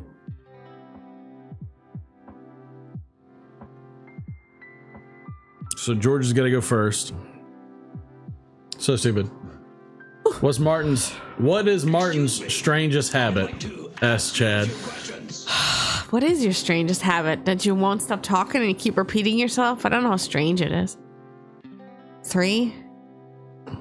I always repeat things 3 times. I mean, at least. I always repeat things 3 times. Maybe like more than 3. Like I always make sure a minimum of 3. he goes on and on and on. It's probably that. Oh, Georgia did not get the 2-point conversion. Let's see. Strange habits? What's Martin's strangest habit? I don't know. Just trying to think of my habits. Chuck says buddy all day on the phone. I definitely do that, but that's not a habit. No, that's just, not. That's just being a man. That's good though, because all the things that I don't care too much about. Strangest habit. What do I have as a strange habit?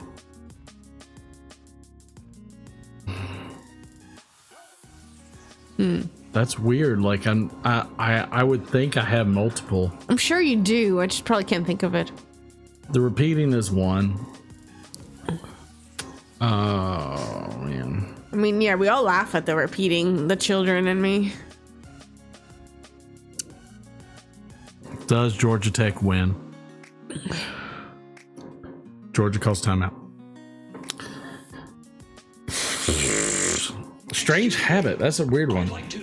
Martin, of all the pipes in your collection, which one gets smoked the most? Any of my cobs. The cobs get smoked the most because I think of them as garbage pipes, and they're not garbage pipes. That's a strange habit of Martin's. When Martin like really likes something, or he Here has we go. something that like is very nice, he'll want to save it and not use it, and like may never use it. Like he'll try to put it away and just like keep it. Like all the Blanton's, like, you know, since you're drinking Blanton's, ask Martin if he's ever opened one of his bottles of Blanton's. He hasn't. Nope.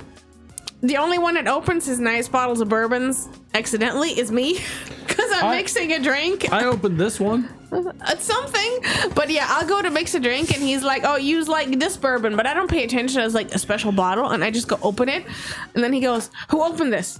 It was me. Or like the microphone, he was gonna put away this microphone that he uses. Well, thank you, Mike. So nothing happens to it. That's like Martin tries to put it all away and not use it. No, just like some of his nice pipes, he won't smoke them, but like they're there to smoke. So, oh, there's a flag. Georgia got a flag. So I don't know why I do it, but if it's something that's nice, I will either give it away, yeah, or I'll put it away. Yes. But I think so. This microphone's a great example. So the wife is currently on a Lewitt 440, 420, 440, 240, something like that. A very, very nice microphone. And this is the one that Grandpa Steve gave me. And it's a $1,500 microphone. That one over there was a $200 microphone. Great microphone, large diaphragm, great condenser microphone. This is it's a far beyond me. I actually bought that one over there to replace this one. Why? Because every night I baby this thing and I put it back in its beautiful wooden case every single night. I don't let anything happen to it, and I do it every single day. And I kind of just wanted some cases that I could just put in, or I just wanted a microphone where I could just leave out and not give a crap. And that's kind of my mentality. Like, I don't do well with high dollar, high value, nice things.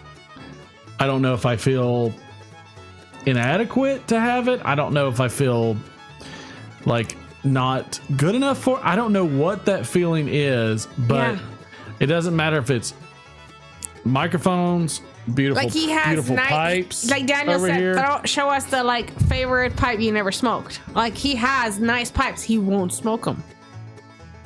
He does. He feels guilty for using it. And like with the microphone, I was like, if you don't use it, Grandpa Steve's gonna roll over in his grave. You have to use his microphone. And so I knew that Durwood, who is a musician and everything else in his own right, he would give me utter garbage for not using this microphone. And there is a part of me that hates using this microphone. It drives him crazy.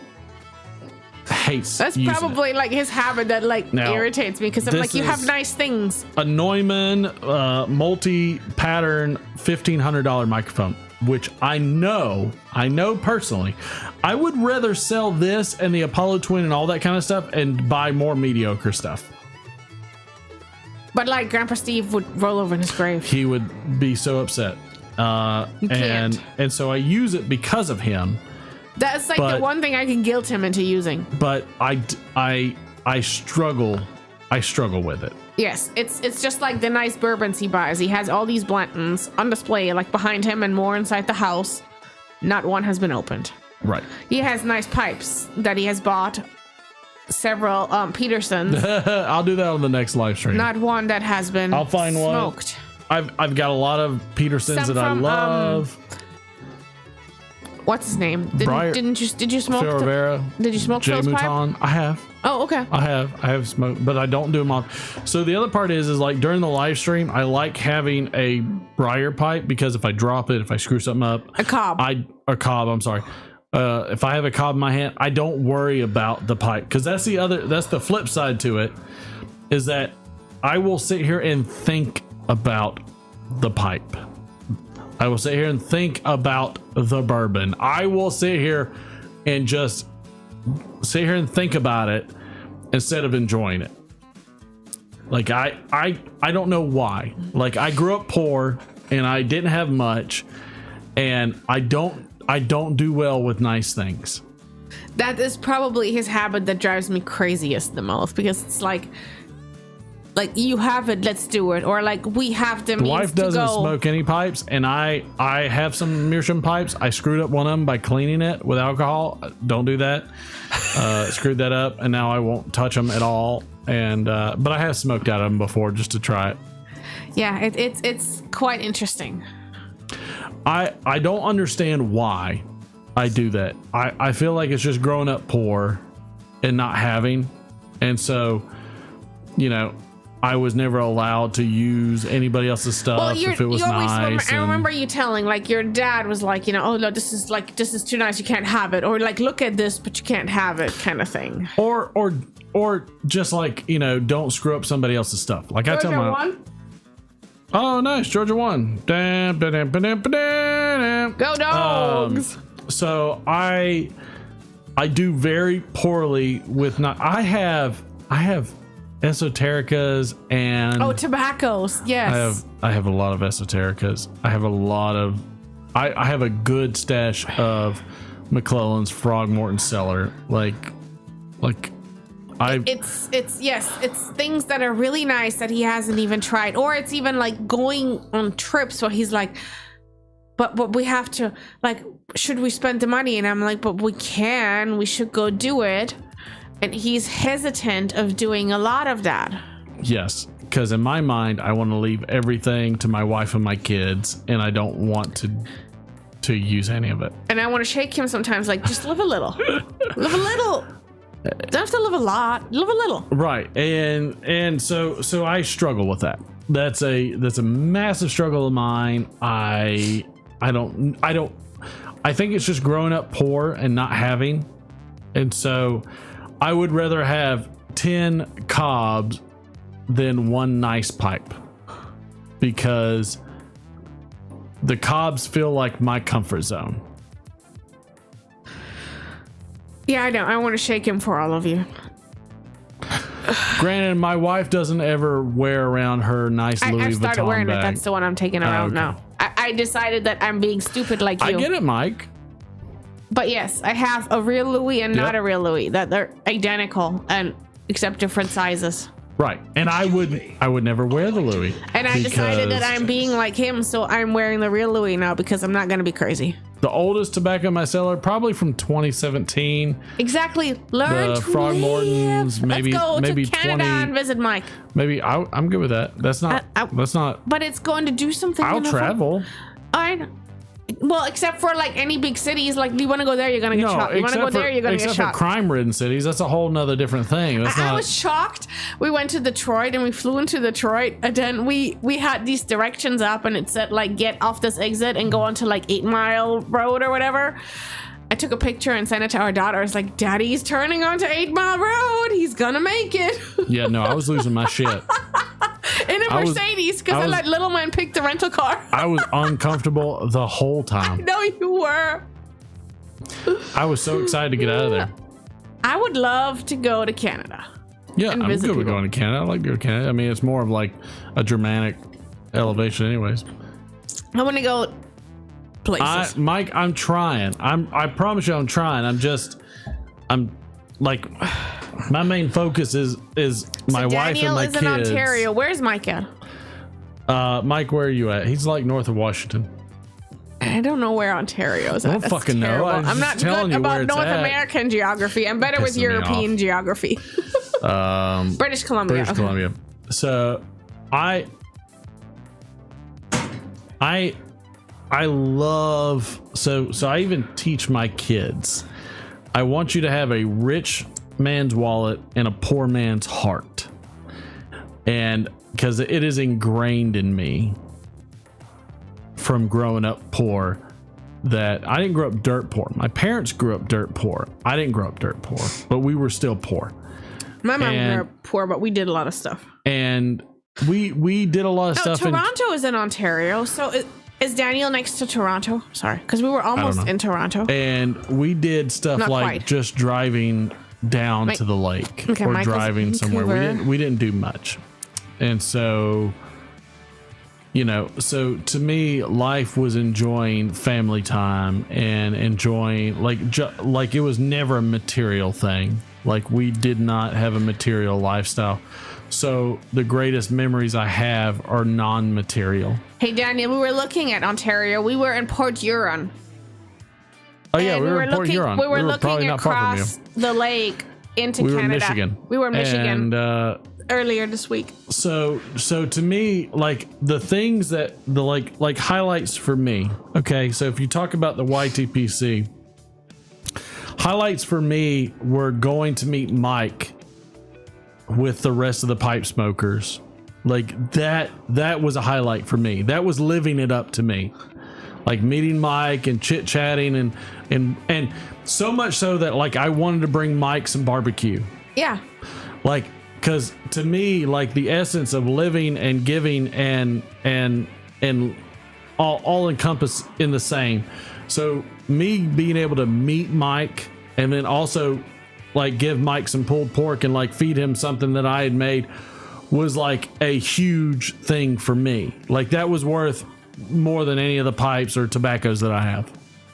I would do that any day. Yeah. Like that's just my thing. Like feeding people, engaging with people, and that relationship piece far outweighs any of the material stuff.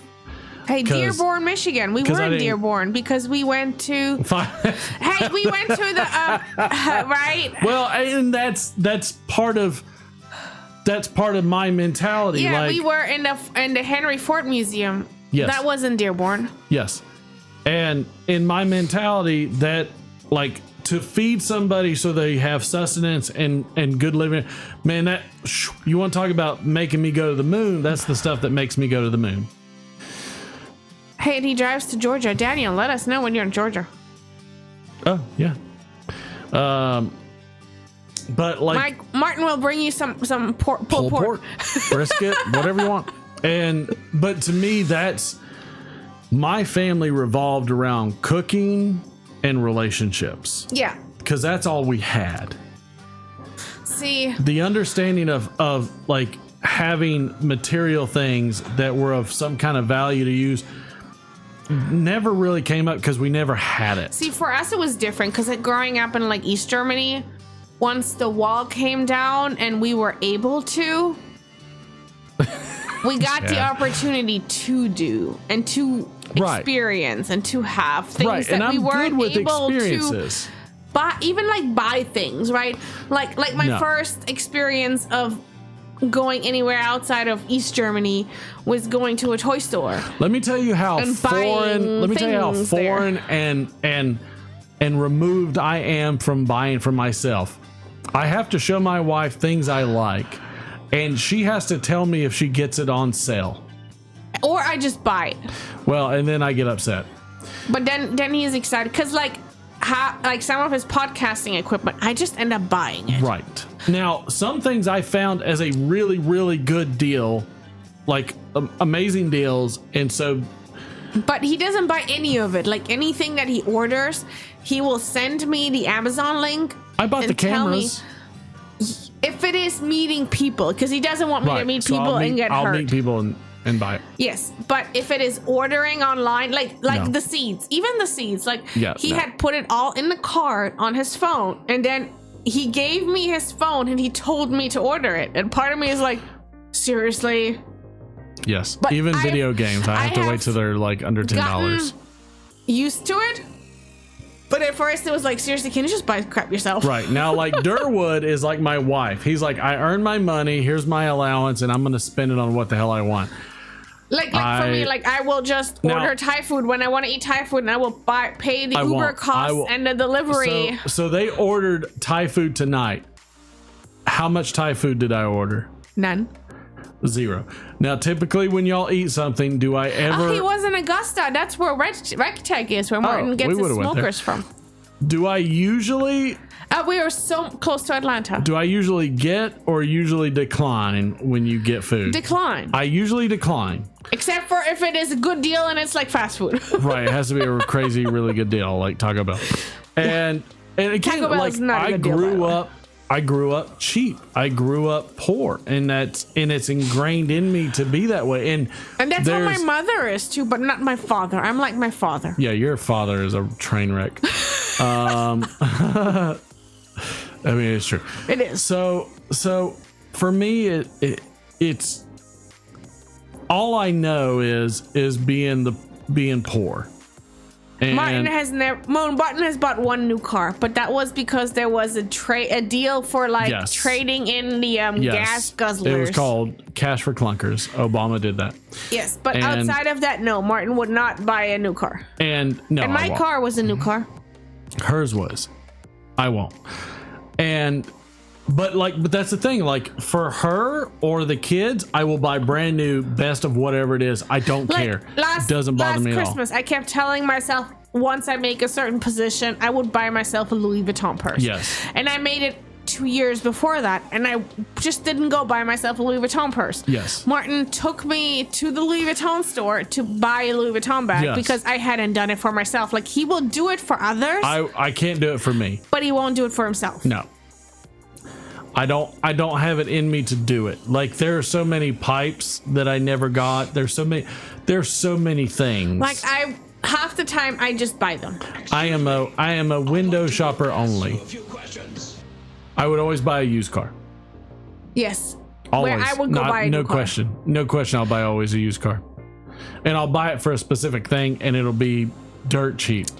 Yes. Though neither of us are really car people. I'm not a car person at all. Like my new car was a Hyundai Elantra in like 22 when the cars, or no, in 2020.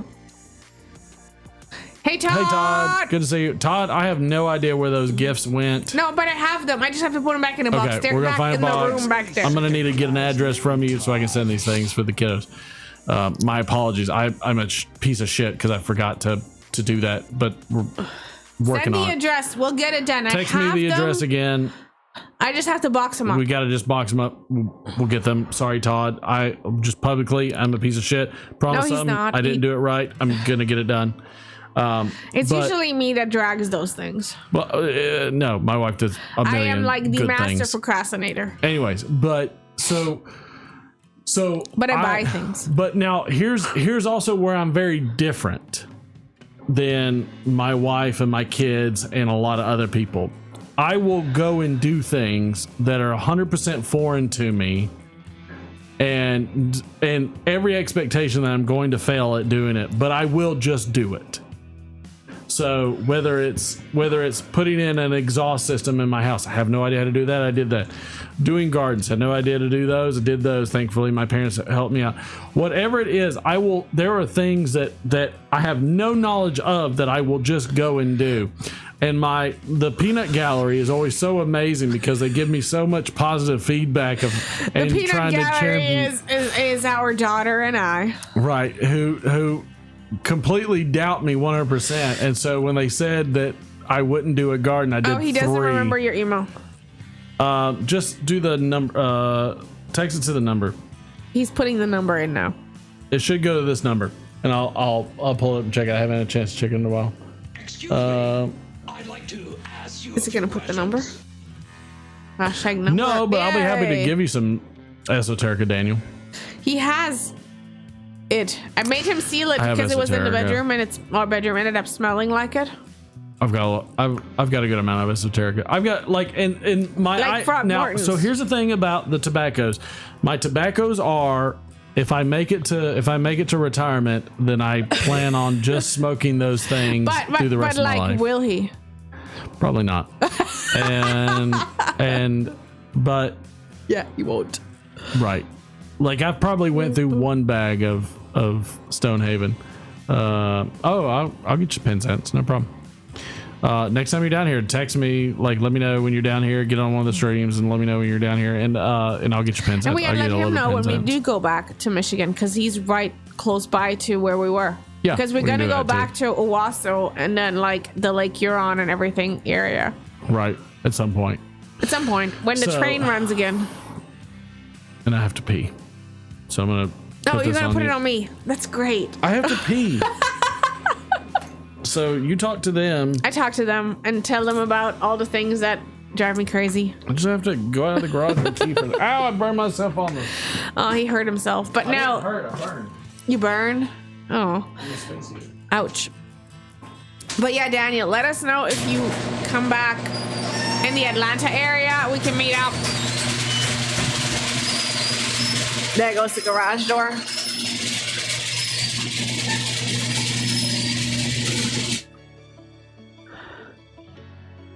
Yeah, definitely. We'll let you know when we come back up there, because we are going to go back, since we were up there to ride the steam train in Owasso and the train broke. So we have promised the little man that we'll go back up and ride the train, hopefully in the spring when they have some kind of excursion. So we're going to go back up there, and then we're going to spend a few more days there because we want to rent a car and drive over into Canada. So we'll let you know, and we'll meet up. And then we can bring you some. Yeah. Good night, Mike. Oh. I'm assuming we can bring tobacco into Canada. No, you can't. It's like. Can we bring tobacco into Canada? No, I doubt it. Daniel, let us know. I think you'll get stopped, but I'll give it to Daniel and let him deal with it. Right. You can meet us at the border. Mike's got to go night-night. Night, Mike. You're on like the West Coast. Yeah, Mike. It's like 9:18. Come on now. Open bedtime. Ron, I got you the garage. I got your garage. So, yeah, I'm very weird. You don't have to split the cost of the hotel and dinner. No, because we're gonna go there anyway, Daniel. Yeah, we're gonna go there anyway because we liked it. It was good. We're gonna go back. I would rather get people together and feed people, and that is my happy place. That's where like I will go to great lengths. Well, I want to go to an all-inclusive resort and just chill and eat. So, like our son's birthday, we would throw a huge party, and I mean there would be what? How many people would show? 50? Yeah, close to 50 people. So I would feed close to 50 people. We get a big barbecue, inflatable slide, everything, barbecue, cake, all the things. And I would be up all night and everything, and like because to me that time that I spend on that is drastically more valuable than if I paid somebody to cater it.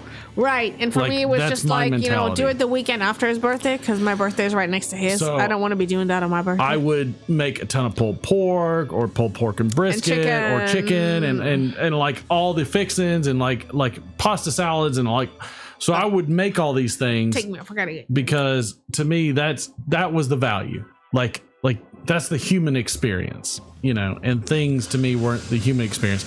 Though you should buy the things you want to buy, but like I'm not a car person, I'm not a not a computer person, video game person. Like even though I like video games and I play them mostly with the boy or with Durwood or something like that. Person, I will buy a Porsche Cayenne one day.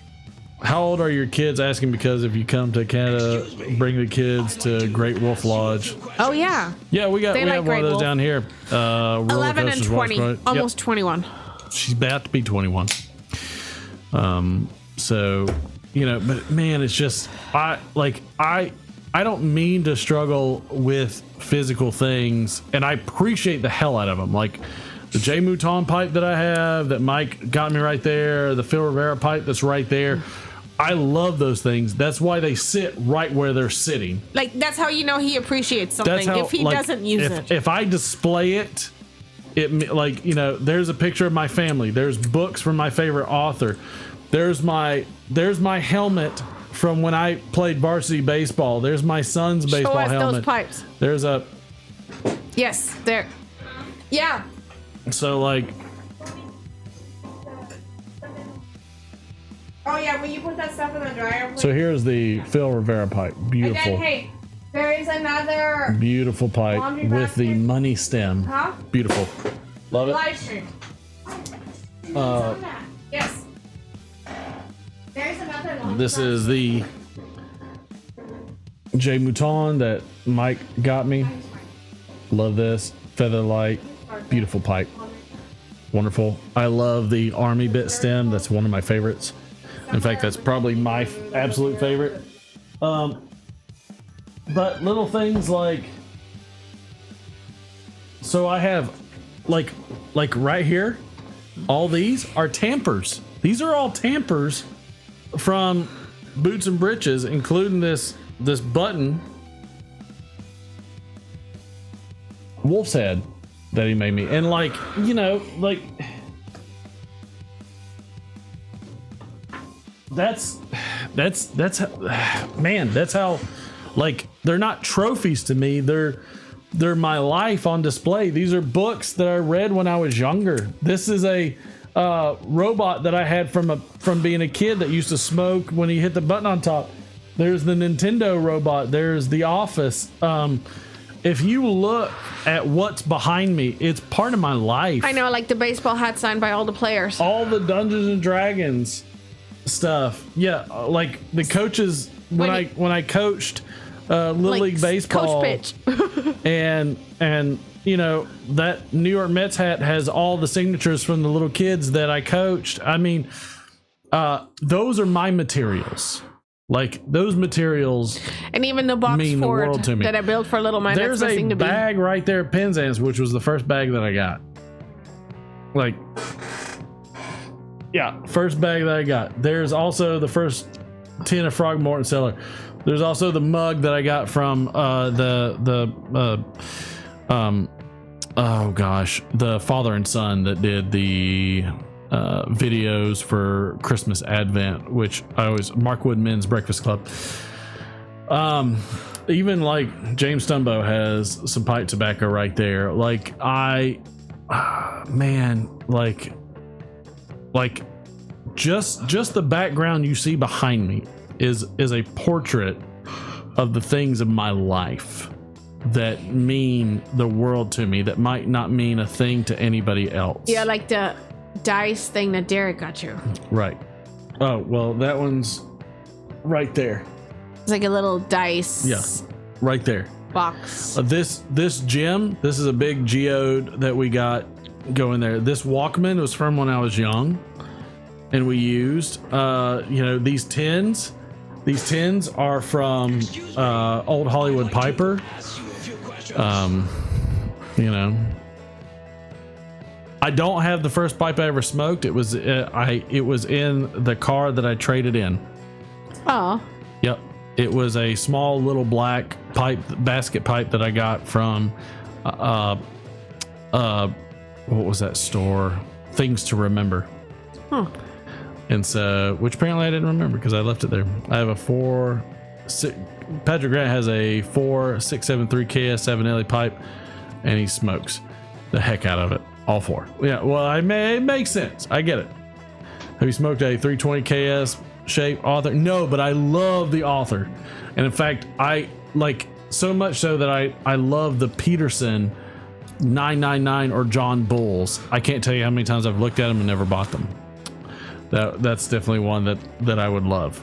So, you know, but I don't know. I'm really weird. I'm not a good, like, if you want to sit down and have a smoke, I'm your guy. I'll bring all kinds of tobaccos and we'll just have a ball. But he won't do it for himself. But I won't do it for me. I won't take those same tobaccos and do it for me, but I'll do it for you. And And I know that's weird. I know there's probably something weird wrong with me, but I can't help it. Like, yeah, that's probably like one of the weirdest things. That's so we've went through that question. Thank you, Chad, for bringing up all that and giving me my therapy lesson for the night. But I just don't like to, like, if I'm smoking one of those during a live stream, I'm sitting here worrying about it. Like, this microphone gets set, and every night I meticulously put it away and clean it off or whatever I need to. I don't know why. I didn't grow up with much, and when you had something, it was a precious thing, and I don't even like dealing with it. I would rather have an old junker of a car that I can beat the hell out of, not care. I'd rather have just a briar pipe that I can beat the hell out of. And not get, I mean, corn cob. I'd rather have a corn cob that I can just beat the hell out of and not worry about. You know, those little things. I would rather leave everything I got to my wife and my kids and not use one bit of it, just for that simple fact. And so I don't know why. But that's the way I am. And I'm not changing. It's just the way I am. So.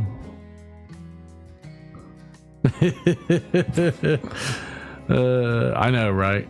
And so, like, even the 4th of July pipes, I have a few 4th of July pipes I've never smoked. Will never smoke them because they make me think of my son.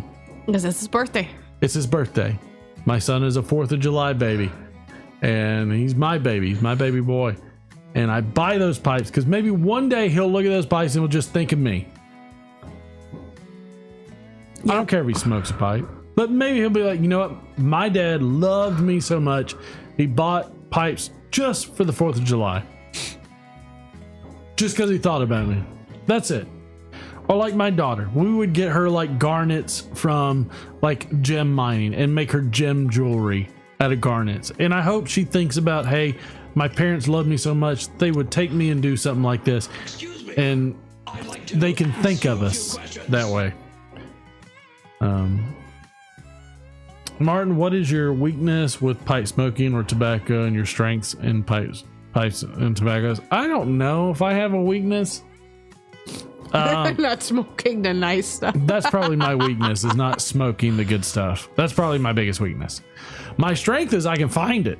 I worked hard to figure out a system to find them. And I haven't been doing it for a while because I just feel like I have enough. I'm not selfish about it, so I don't, like, you know, I've made sure many people have gotten esotericas that haven't gotten them before, and that made me happier than getting them, for sure. But I have them, and I don't know. But my weakness is probably not enjoying them, like my wife said. Yep. But I don't know if that's my enjoyment. I feel like my enjoyment is the hunt. I feel like my enjoyment was helping other people get them. And being able to be like, you know, like, because I just was always so sick and tired of me pushing him to get a new phone when he had his iPhone 8 for the longest time. Finally ordered him the iPhone 16 when it came out 8. because I was really tired of his 8 my GPS wouldn't work, my cellular wouldn't often work, and it wouldn't connect, and he would complain about it. But I will run things into the ground. Yeah, I will use them until they can't be used anymore. Let's see. If you had to start over as a brand new cigar or a pipe smoker, what would you do differently? And if you could smoke a cigar with any president, who would it be? If I could smoke it with any president, probably, I mean, to me it would be Washington or Lincoln. I was gonna say Lincoln. I like them both, but Washington would be one just because I'd want to talk about, hey, how did your vest have 3 bullet holes in it and you didn't die? I think that would be an amazing question. Outside of that, it would be probably, to do different, it would to be not smoke aromatics, because aromatics are full of shit, is what they are. They say they're cherry, they say they're great, they say no, they're not. They're fucking pipe tobacco, and they have a freaking like awful chemical burn to them. No, don't smoke that shit. Just smoke like real tobaccos. Like Captain Grape or something. Like one of them's like Captain Black Grape, which Derek likes now that he's a more avid pipe smoker. He gets it, and so that's one thing. But differently, I would smoke non-aromatics to start off. So I would go with cobs as well, because cobs you can kind of just brutalize. It doesn't matter, and smoke like non-aromatics. That's how I would start. Cigars, I wouldn't change anything. I enjoyed cigars ever since I was like 18. So like those don't bother me at all. I wouldn't do anything different there.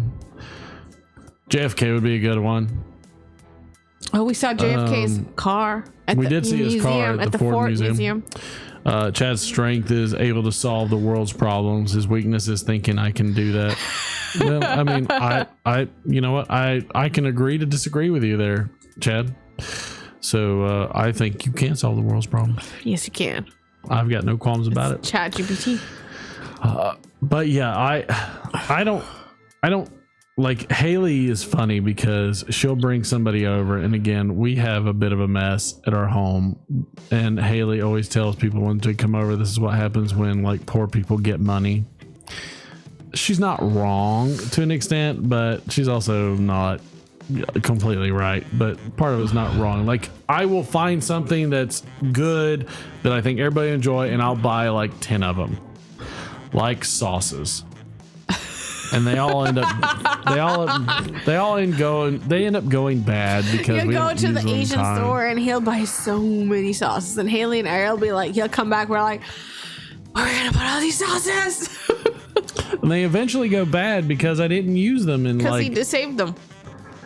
And so that's why like the gardening I feel like is more of my speed, because it's stuff that I have to go out and physically cultivate and get, and sometimes we use it, sometimes we don't, but you know what? That's okay because I grew it. That's part of the process. So the gardening is helping me out a good bit. But yeah, I don't know. I still think the old adage that I came up with for my kids, which is have a poor man's heart and a rich man's wallet, is about the best you can be in my mind. So do you feel that bulk blends are going to disappear now that Sutliff is gone, or will other companies turn their blends into bulk? I don't think bulk blends are going to go away. There's a lot of money in the bulk blends, and stores mix their own. Now, whether they have to change anything, I don't know, but I don't think they're going to go away. I think they'll be here because it's cheap, it's mass produced, it's not hard. So, but I will say blends like the old Carter blends, like old Carter Hall, like, which, I mean, heck, Derek and I have been smoking the hell out of this. We got this a couple years ago in Bryson City, right? That's the one from Bryson City. So this is how much Derek and I have went in on this thing. So this is about, we're about there on this. We're about right there. So we're about halfway down. Smoked a lot more of that than any of the like. I love it. But again, I don't know if that's the poor man in me, because it's the poor man's blend, or if I just like it and I think it's good. I think it is good, but I don't know. Hard to say. But you will find me drinking poor man's bourbon all day long. Weller is a great example. So again, a bourbon. Prince Albert. You should try Prince Albert. I have some Prince Albert over there. I've tried it. It's okay. And like Weller, I used to drink at $13 a bottle, and I used to hammer that. I used to drink the hell out of it. And then when the price went up, what happened? How much do I drink of Weller anymore? Hardly at all now, because the prices went up and it's hard to get. And I'm like, shit. He buys it. I'll still buy it. You should see how much he has. No, you shouldn't. Probably about as much as I have as tobaccos. It's true. But that's why I'm always on the hunt for different bourbons that are slightly cheaper, and you know, like these are slightly cheap. Like I am always looking for another Weller that was like $12 or $13 a bottle that was really good, that isn't overpriced, and And that's my comfort zone to drink, and it's my comfort zone to smoke.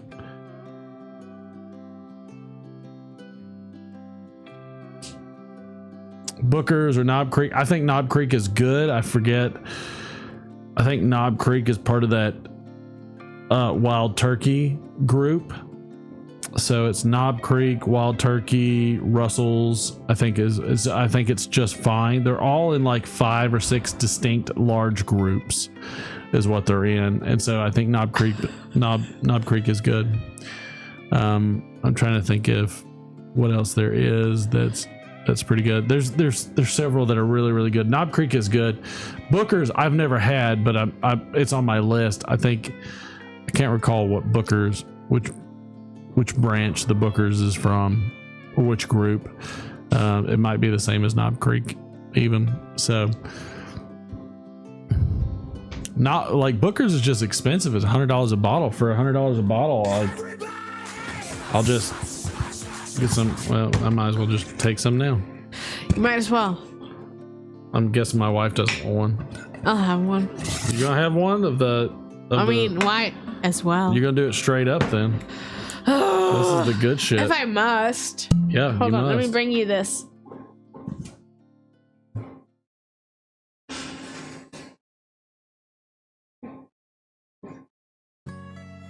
It's like velvet tissue.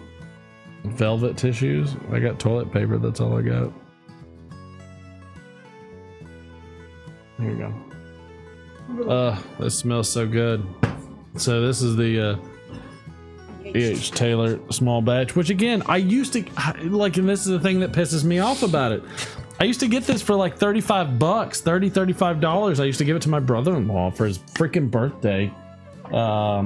You know, some of these were so freaking inexpensive back in the day. Weller, $13 a bottle. My wife remembers when I was getting Weller at $13 a bottle. Bottles that have the price tag on it. I have old fucking bottles of Weller that are in the old size, old bottles. Not the one you see over there on the shelf next to my wife, like, which is, point at it. Wrong side. No, that way. Yeah. That bottle. Right. So not that slim bottle. It's the round bulbous, like 5 roses, 5-star bottle that's like garbage bourbon. Like, I have old bottles of Weller. He does. From years ago, because I saw that they were starting to raise their price because people wouldn't stop freaking buying it. So I went ahead and bought me a big chunk of it. And he kept telling me the price went up, the price went up, the price went up. Including the half-gallon size. I was like, go buy more. Ask you a few questions. Have I ever had vodka? Yes, I like Stolies and cranberry juice, and Stolies in a Bloody Mary, and I also enjoy Sam Adams Oktoberfest and Red Hair 40-40. 50-50. 50-50. It's a Georgia brewery. 10-20. Who knows? Pit of misery, dilly dilly. Dilly with the E.H. Taylor. Is that cold? Way to put the face on. Yep, nope. Has a completely different taste. It does. Like, it's very aromatic on the nose. Yeah, is it? My nose is stuffy. Super aromatic. That's a great bourbon. But it's not worth $125. All of those I got, except for one, like, I think like $45 a piece. It just makes me mad. It's crazy. Like, the bourbon is like, it's the same shit. Like, I had to deal with the bourbons being drastically overpriced. I mean, hell, Weller up in Michigan was like $50 a bottle, and like, oh man, like only a few people would get them, and they would always get them, and then they'd sell it on the secondary market. I ran into these guys and I can't stand it. And so, like, for me, that's why, like, I started really hunting hard on tobaccos, because I knew it was going to happen. It was already happening. We all know it.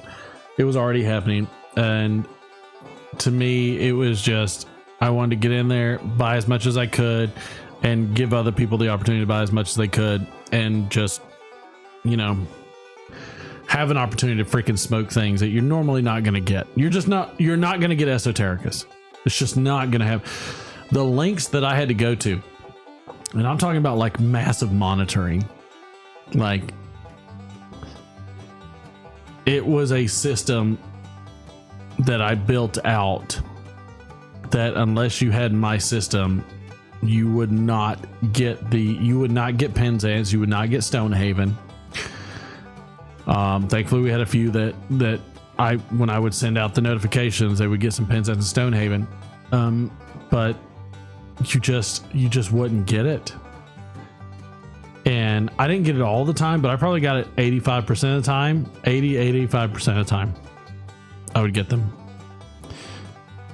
And I felt like I was making a dent into the scalpers and everything else, which always pissed me off because I know they're using this. I figured out their system is what I did. So, you know, hindsight being 2020, I would have built out my system to continuously do more and be a little more robust, but I don't have the time because of work. There are many times I was out on the road and I made it to where I would get notification on the road, but that it was a struggle. It was a definite struggle to keep up when it would happen, and you have to be so fast. In your opinion, what is the closest match blend to Esoterica? I don't think there are really any. I don't like, that's like saying, you know, what's a match to Frogmorton Cellar or any of the McClellan. There's not. And the closest match I've ever found to any specific blend was Frogmorton Cellar. That was American Patriot by Missouri Meerschaum, who also had some bourbon in it. It's close. It's close. So it's close in the sense of, like, take Mike. It's close in the sense of you can get the same dish at Olive Garden, but it's not the same dish you're going to get in Italy. But it's the same dish. And so you'll get a taste of it, but it ain't the same thing. And that's the closest match of any blend I've ever had that's ever been somewhat close. So when people say there's match blends, it's bullshit. It's all bullshit. It's not. You smoke them back to back, they're not close, especially when they're back to back.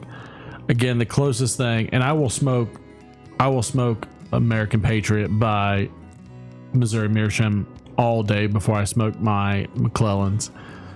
That's the closest. That's the closest thing I've ever come close to. It's not, you know, it's not it, but you know it's in the genre, if that makes sense. And it's good. It's usually a little too dry, but it's usually good. I'll never blend my own, Daniel. I feel like there are people that do an excellent job of blending. I stick with food. Like I said, I'm smoking a brisket right now, which, I mean, let's see. We'll see how that brisket is doing. So right now the brisket, I got it at 180 degrees right now, and I'm at 152 degrees on the flat, and I'm at 182 degrees on the point. I think I've hit a fat pocket, and the fat's just hot. I'm going to go with the 153. What's now 153? I'm going to go with the 153 reading for the brisket, and which pretty soon I'm going to bag it. I'm going to wrap it and, you know, get it going.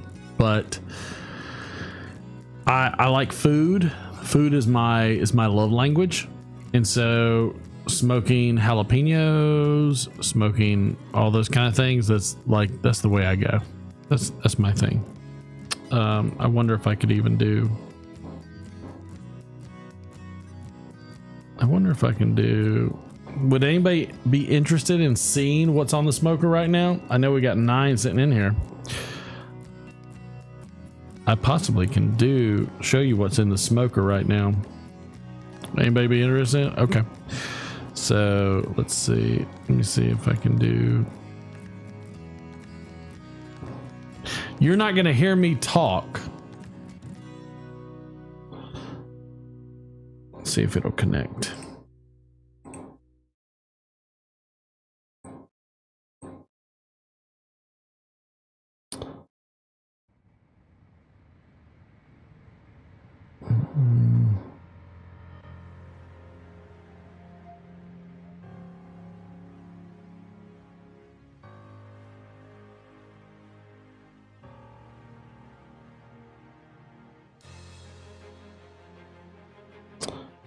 Doesn't seem to want to connect.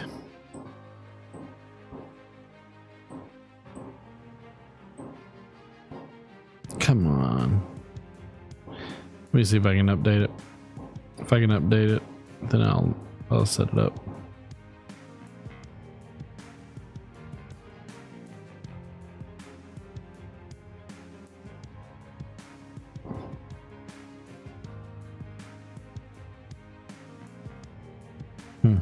Nope, that says it. I don't think this will show.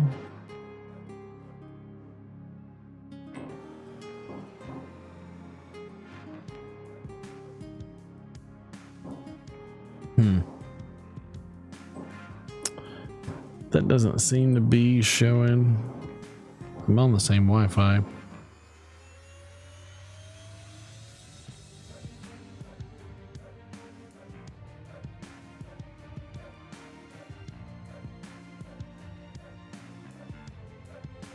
Screen dimming off.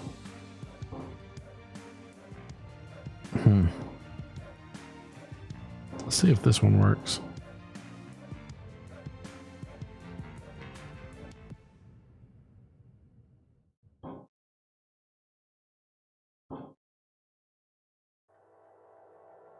Nope. It's not showing. It's not letting me show it. I don't know why it won't.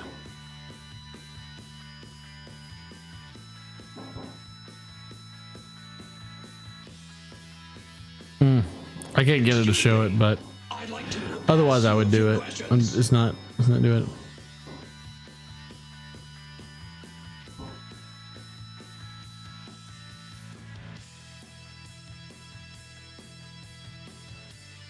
Okay, so all right, so I'll break it down into 2 pieces. And prime rib roast or outside round roast. So prime rib all day because it's got the ribeye in it. I smoke that, so I'll show you a example of me smoking it, so you can see the smoke ring on it. Because I think I have. So this is a prime rib that I smoked on the smoker, and this is a video of me getting it out to cut. So I pulled that thing out. And this is me just pulling it out. Took it over to Oma's house, German grandmother's house, and started carving it up. This is my carving knife, ready to go. My scalloped carving knife. Now this is one that you want the ends on it. Normally you don't want the ends on a prime rib, but you want the ends on these. Man, they are freaking tasty. It's just barbecue all day long. And then throwing it back in there into the broth, the au jus that I was making.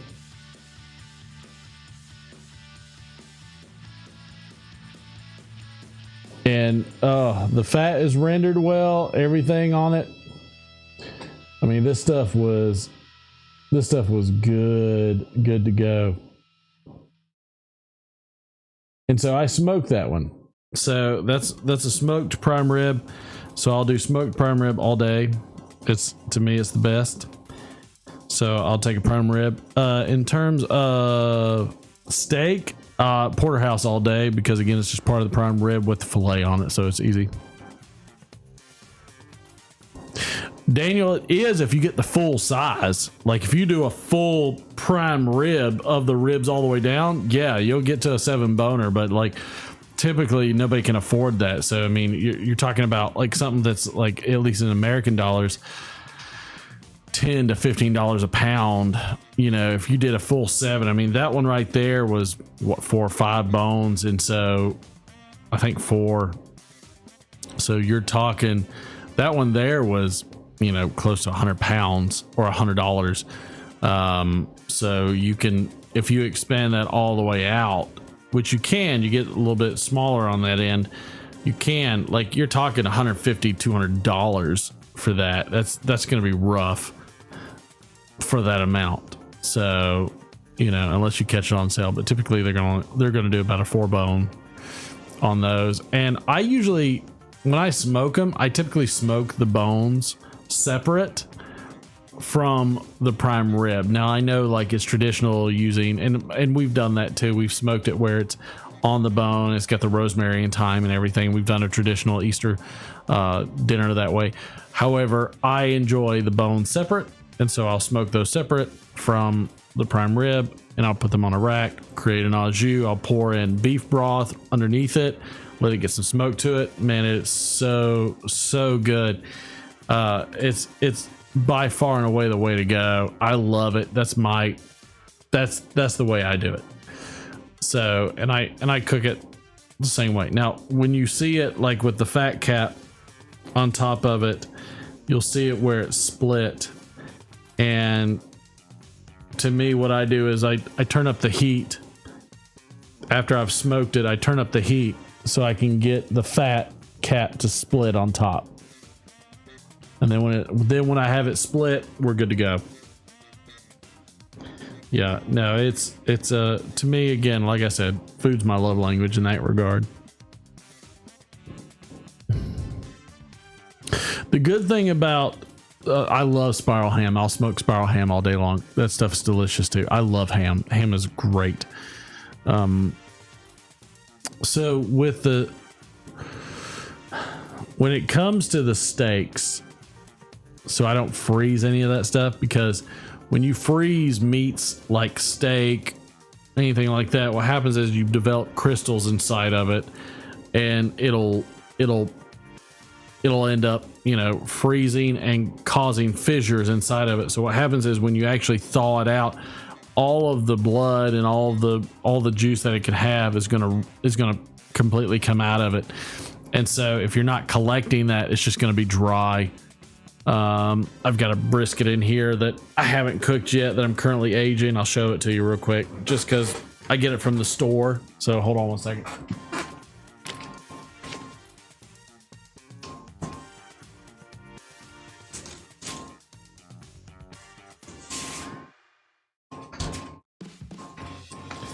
So for instance, this is a Packer brisket, and you can see the price that I got on it. But it's a full Packer. It hasn't developed any gas in it, so everything on this is perfectly fine. So I got it. It's a 1031. I'll probably let it age a little bit longer. Probably do this one for Christmas, more than likely.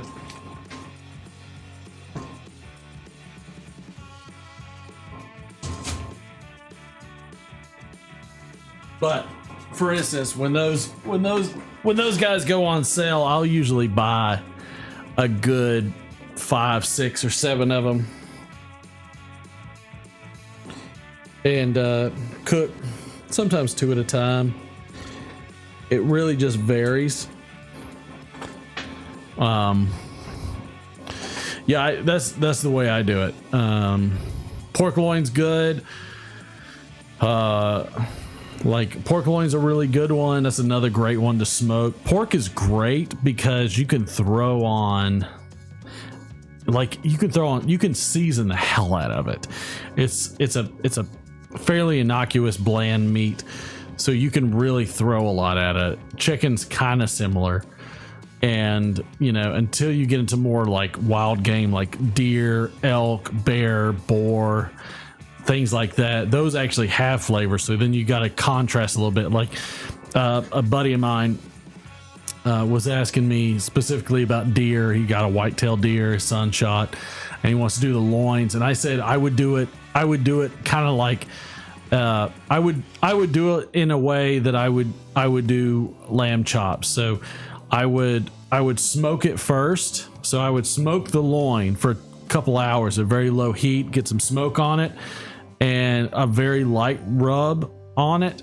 And then I would cut it into steaks and put a skewer through it, because loin it doesn't have a lot of connective tissue, so they flatten out very thin. Like the muscle just kind of flattens out. So you got to put something in it to kind of keep it hold together. And then I would grill it, and then as a garnish, I would make a kind of a mint, mascarpone, whatever kind of cherry like that goes in like old fashions. I would make a chutney out of that, maybe with a little bit of nutmeg as well, and then I would drizzle that on there and do like a side of potatoes with like a Greek seasoning or something like that, and contrast those flavors. For me, that's my palate. And so I'm getting a bit of smoke. I might even do a little bit of the smoked cayenne pepper on top of the pork loin, or the deer loin, the back straps that we call them, and do it that way. And so you're kind of getting your like salt is an acid, sugar is an acid. So you want to contrast them as much as you can with the aromatics like nutmeg, cinnamon, clove, star anise, whatever it is. Like you want to have a contrasting smell. And so to me, that's that to me is how I would do something like that with like deer back straps, because very, very tender. I know how the meat is going to form, so that's going to change the way I do things. Whereas the flavor profile, it's very gamey. So if you're not used to like organ meats and you're not used to game meats, you kind of want to play off of that flavor profile and create something like you would for lamb chops, where it's like, like a mint cherry chutney, which would be really good. Make that a meat up. Yeah, that's right, Ron. Something like that. Not sure why, but I bought a turkey and cooked so I'd have leftover for freezing and leftover. Turkey's great for that. The turkey's always going to be dry. It's a type of dry meat. Something you can do. I had a butter roll and it was good. Not sure what happened on, but so something with turkey you can do, if it, instead of trying to cook a whole turkey, you can take it and cut all the meat off into strips, and you can actually fry it and make turkey fingers instead of chicken fingers. And because you fry it in the grease, it retains some of the moisture. It'll also get a little bit of the fat from the grease, and those are really good. So like turkey fingers is far and away probably better than chicken fingers in my book, but you can do that. And also you can smoke the turkey legs, and those are really good as well. Liver, I love liver. Liver is easy to me. Liver is real easy. It's salt, it's pepper, and it's onions. Liver and onions. I don't care if it's beef livers, I don't care if it's pork livers, they all have a different flavor profile. And have something on the side, have something with a sweet tartness on the side, whether you have like a Asian chili with a splash of lime, or you have like you would do lamb chops with a mint cherry chutney, something like that. Have those contrasting flavors, because the gaminess against that sweet acid they work really, really well together. Patrick did 2 pork loins with jerk. Jerk is always good. Jerk seasoning. Jerk seasoning is like curries and everything else. Like you can't really go wrong. They're kind of isolated in their own category of the acids and the bases and the aromatics. So curries are always good no matter what they are. Chutneys are just, to me, or not chutneys, jerk seasonings are kind of like just like a curry seasoning type seasoning. So they're always good to me. Jerk seasonings, I always like to get something citrus with them. That's just my flavor profile. A sweet citrus is just as fine as a sour citrus, so I'm good either way. Veal parm, it's okay. Yeah, it's breaded veal. Yeah, it's always breaded veal. That's just the way they do it. It also cuts down on their cost. But veal chops or liver, I can't stress enough mint cherry chutneys. I just can't. They're so I like a lot of chutneys on the Indian cuisine style, but like if you take mint and you do like a good like cherry glaze with a good cherry syrup and just mix those together, it brings the nose out, kind of like wasabi does for sushi and horseradish does for prime rib. So does the mint, gives it a little bit of pungent flavor and really brings out the cherry and those acids against the gaminess of the meat, and it's really good.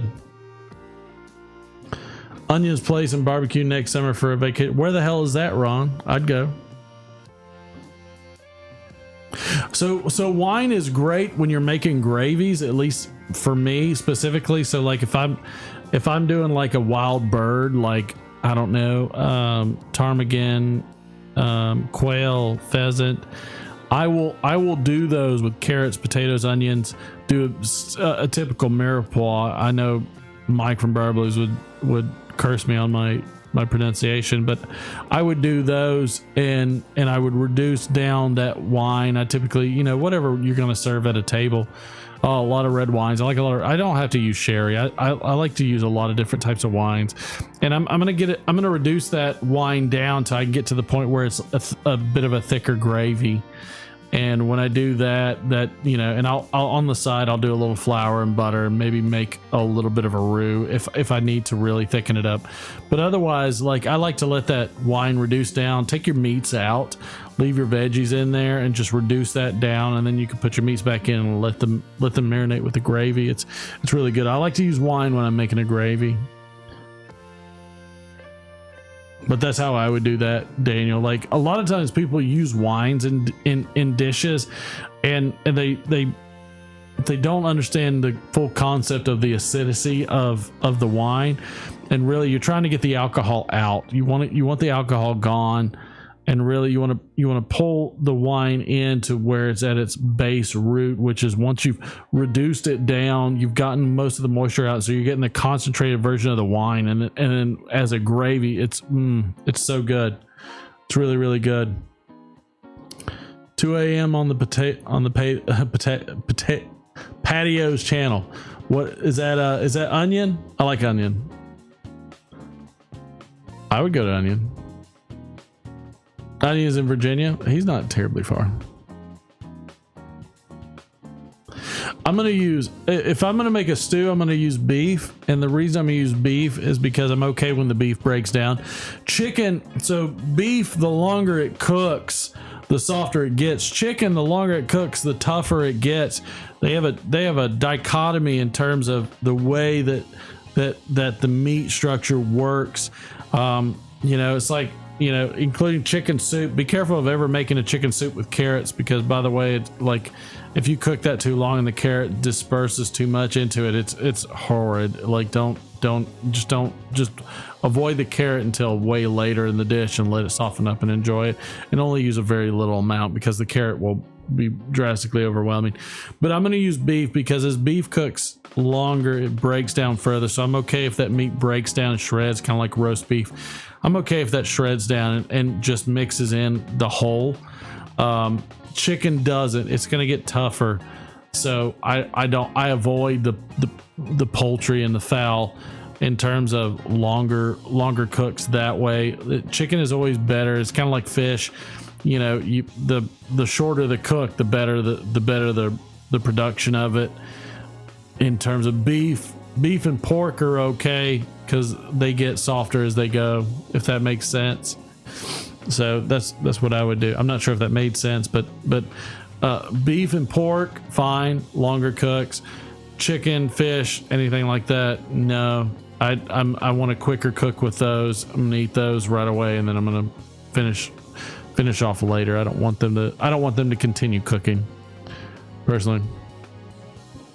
I've made my own hamburgers, so I will typically just do like, I'll use an 80-20 rule on that. I like to use ribeye, or I like to use sirloin, or I like to use New York strip. It just kind of varies, and they're always good. You want to just be able to.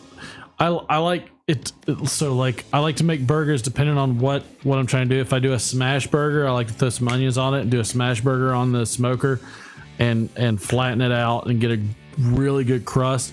Otherwise, I like a traditional burger where I don't have to get as much of a crust, but I do want it medium rare.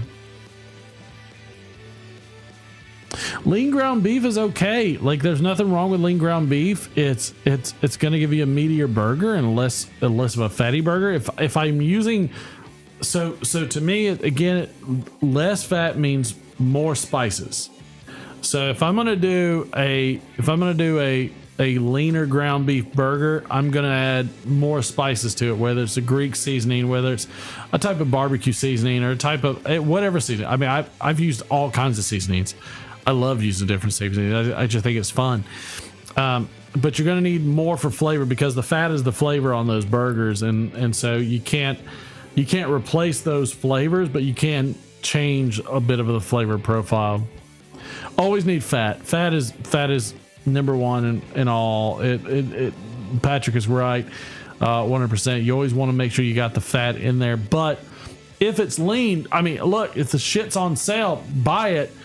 Just do things like add some bacon to it, or even just add a little olive oil to it, or like fry up your burger. Like if you're grilling it or whatever it is, coat it with some olive oil before you grill it, or some avocado oil, something like that, and then that'll give you a little extra fat in there and immersed with the meat.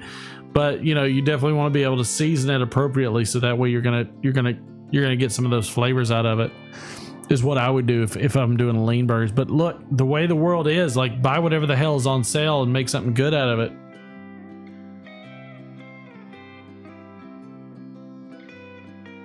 Yeah, I would say healthy wise, steamed vegetables are always good, or stir fries are always good.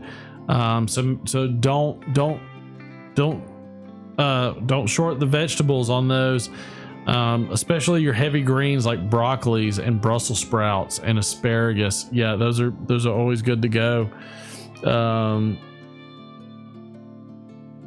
Yeah, no, I get not having a barbecue in your apartment for sure, and there are other ways to do it. I mean, hell, like if we go up to Michigan again, which I assume we will at some point, I'll bring you some of the smoked cayenne pepper that I do. You could toss a dusting of that, which retains the smoke from my smoker, and throw that on a burger, and that'll bang out really, really good. Really, really good. Also, don't sit on Alfredo. By the way, if you've never made homemade Alfredo, it's really, really easy.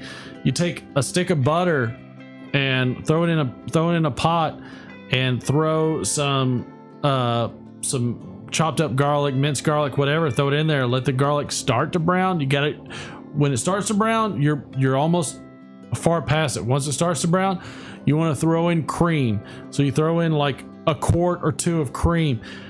Make sure you've got fresh grated Parmesan. Fresh. I can't stress it enough. Do not buy bagged Parmesan. Go to the store, get a grater, and get fresh Parmesan. Grate the hell out of it, and then throw it in there with the cream and the garlic. Toss in a bit of salt and pepper to your taste, however it is. Boom, you have Alfredo sauce. It's so freaking good. Throw that on every vegetable you have. There is no vegetable that will go to waste in that. Throw it on whatever vegetable you have. It's dynamite. It's so good.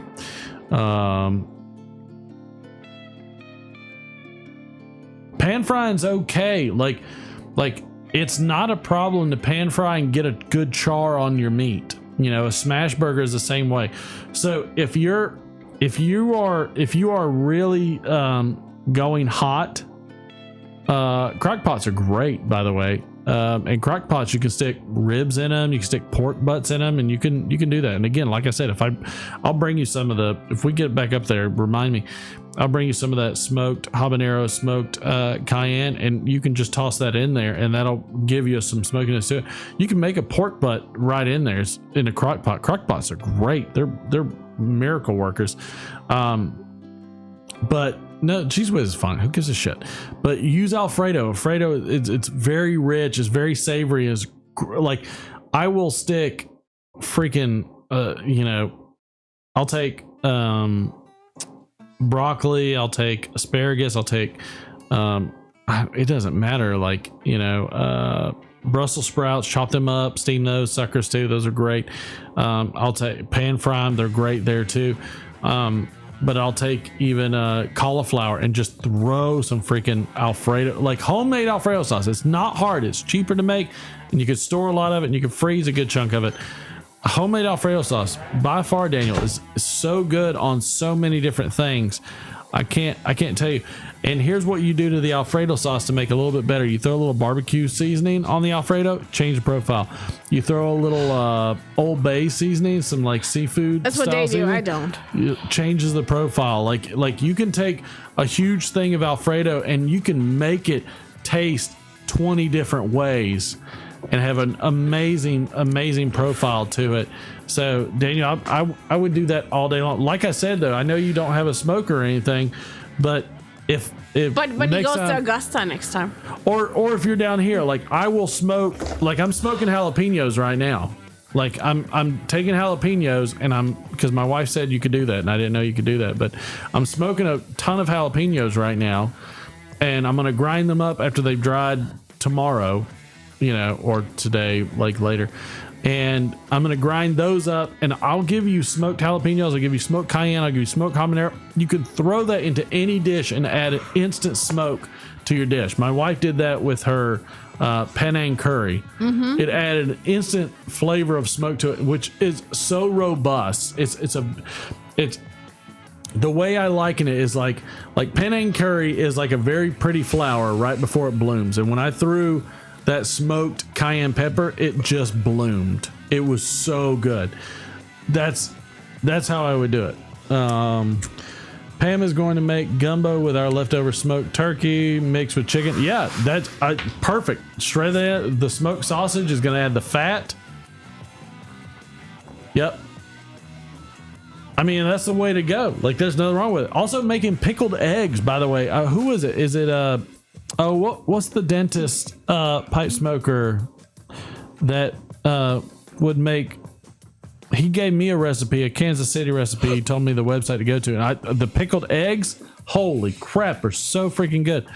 Can anybody remember his name? I can't remember, but yes. So something like that, like a gumbo. Which, by the way, in the gumbo, that chicken's going to shred down. It's going to shred down thin.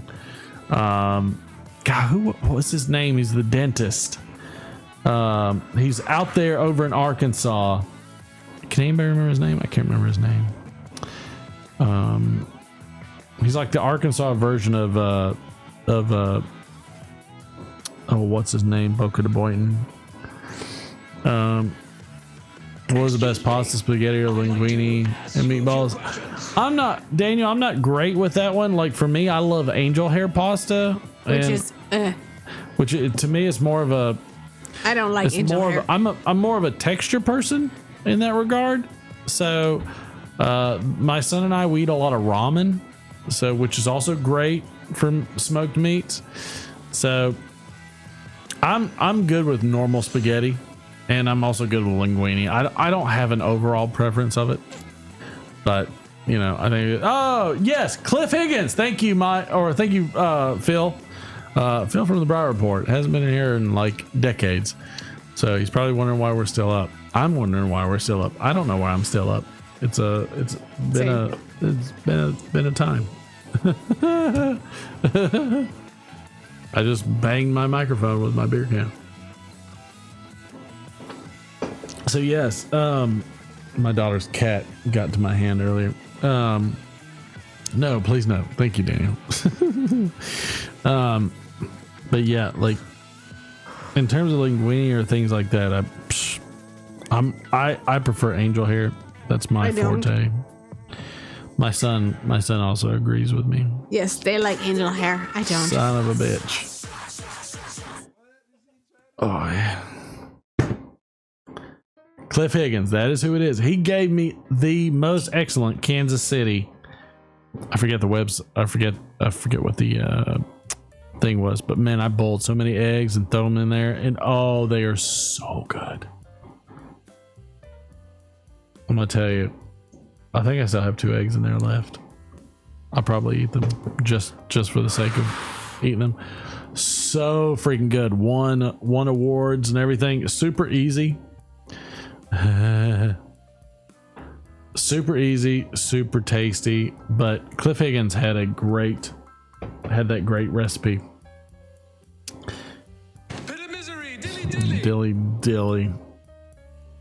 Dilly dilly. Whew. That'll hit you. Mercy sakes, I'm gonna have to wake up at some point and put this brisket in a pan. But yeah, it's Cliff Higgins had the right recipe. Let's see if I can find it. Now I'm just curious. That is not what I meant to do, you piece of shit.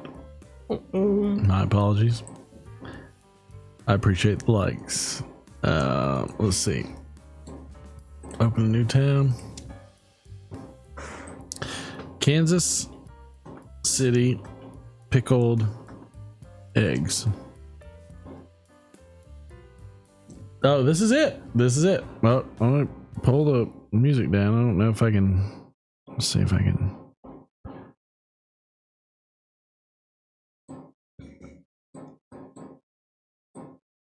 This is legit it. Oh. Let's make some pickled eggs. Okay, first thing. All right, so I need to sound settings. Oh, you son of a bitch.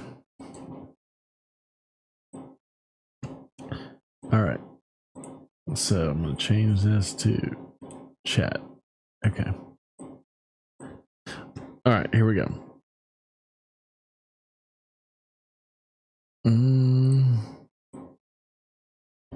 This is legit it, and it's right on exactly. This is all right, Daniel. If you want, this is a great food that's easy. It's eggs. It's pickled. It's so good. Let me see if I can find.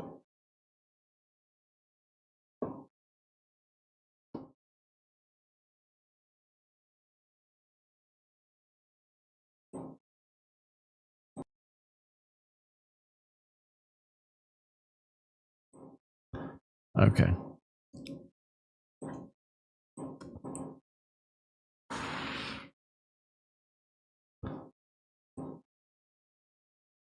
That is my wife. That is the wrong camera. So give me 1 second, and I'm gonna show you. Like this is the recipe that. Am I on the camera? Take me off. All right.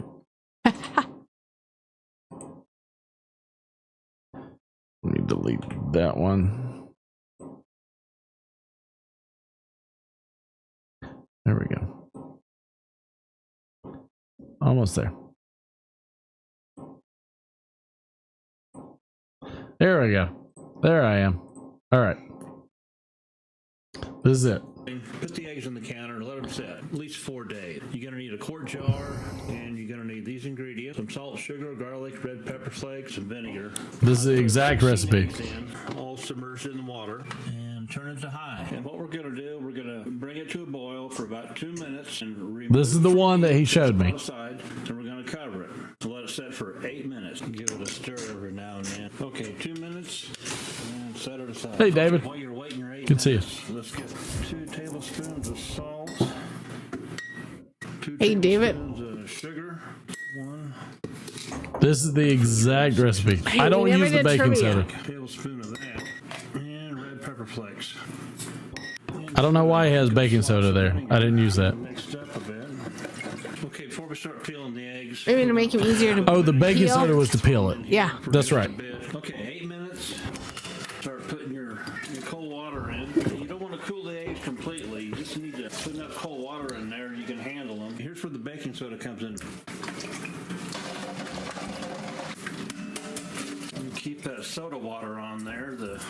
just roll off. Look at that.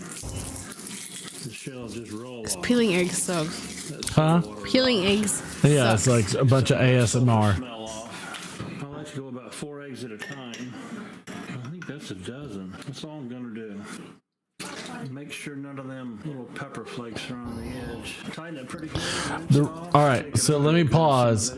So here's the reason you don't want the pepper flakes on the edge, is because what'll happen is it'll start to blacken and corrode on your jar. So if it's under the rubber gasket of your ball jar lid, it will seep out. One, it'll potentially leak, but two, it like just kind of corrode and can mold and everything else. So make sure that where your seal is, you don't have any flakes or any debris, and make sure around the ring, there's also no debris. That's why. Bottom, no refrigeration required. Nope. Shake every few hours for the first day. Yep, just flip it over. That's it.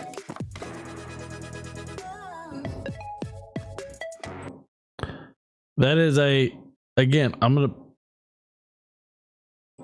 one more time.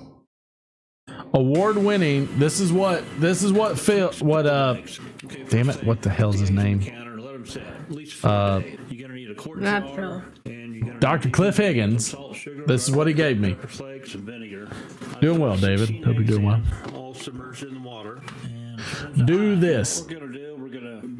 If you're okay with eggs, hard boiled, do this. It's so good. They are so good. 8 minutes. Give it a stir every now and then. Okay, 2 minutes. And set it aside. Okay, while you're waiting your 8 minutes, let's get 2 tablespoons of salt. 2 tablespoons of sugar. Yep. 1. The refrigerator section at the store, minced garlic, a tablespoon of that, and red pepper flakes. And give it a good slosh of vinegar. Get it mixed up a bit. Okay, before we start peeling the eggs, we're going to put a little bit of vinegar in here. Throw them in here for just a bit. Okay, 8 minutes. Start putting your cold water in. And you don't want to cool the eggs completely. You just need to put enough cold water in there you can handle them. Here's where the baking soda comes in. Keep that soda water on there. The peels just roll off. Look at that. I did not use soda water, just FYI.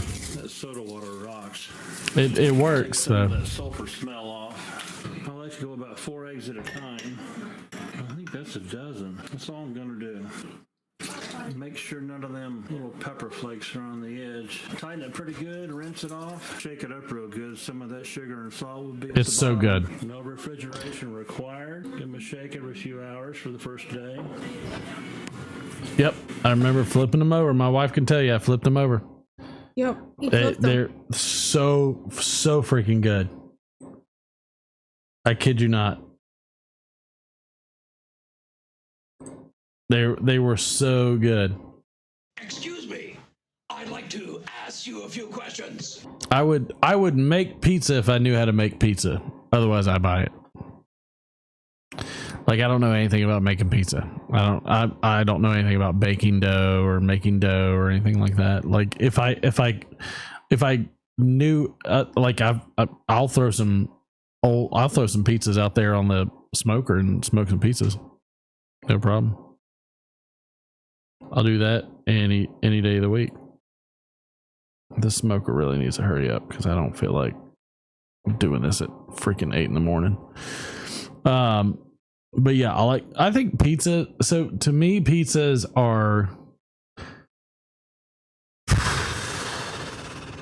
what's a good word? Like, I don't like pizzas. Ask my wife. Doesn't. I don't like pizza. And I don't like pizza because it's all bread and very little topping and very little of anything else, and I just get tired when I eat it, so I don't like it. Yeah, you can put pizza in a smoker. You never heard of a margarita pizza? They do those in wood fire ovens. Yeah, you could do that in the smoker. Same thing. No problem. Same thing.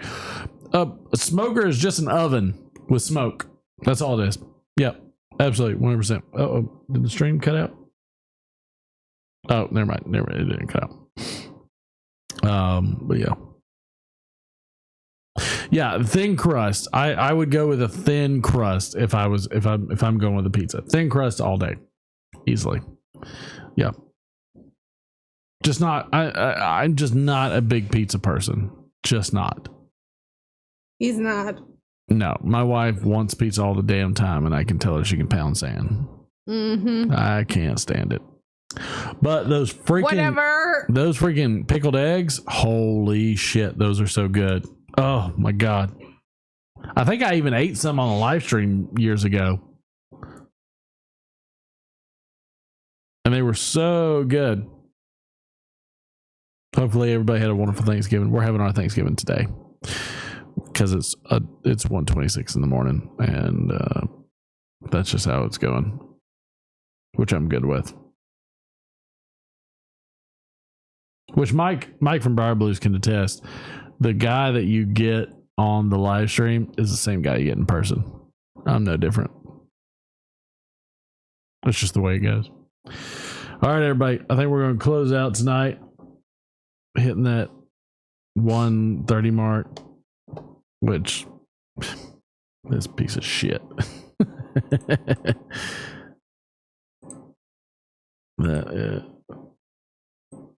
Oh, was that right? Let's see.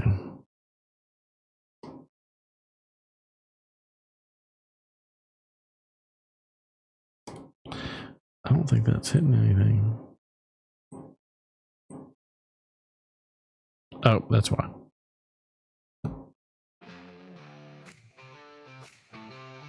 That's why. I had the volume all the way down for the pickled egg thing. So, but yes, everybody, we're gonna close out. Last question: would you do a whole pig in the barbecue or buy ham and bacon separately? Whole pig all day. If all you need 4 levels of cinder blocks, a rack, a cage, and then another level of cinder blocks, so that way you can put 10 roofing on top of it. You can do a whole pig. You do it 100, 200 degrees, no problem. You just got to flip it over in the middle of the night after it's starting to burn and everything. Just flip it over, let it pull. You want to you want to do the inside first, flip it over, let the juices flow. Whole pig all day. That's my South Carolina roots. I'll do that any single time. Just got to have enough cinder blocks, 4 levels high.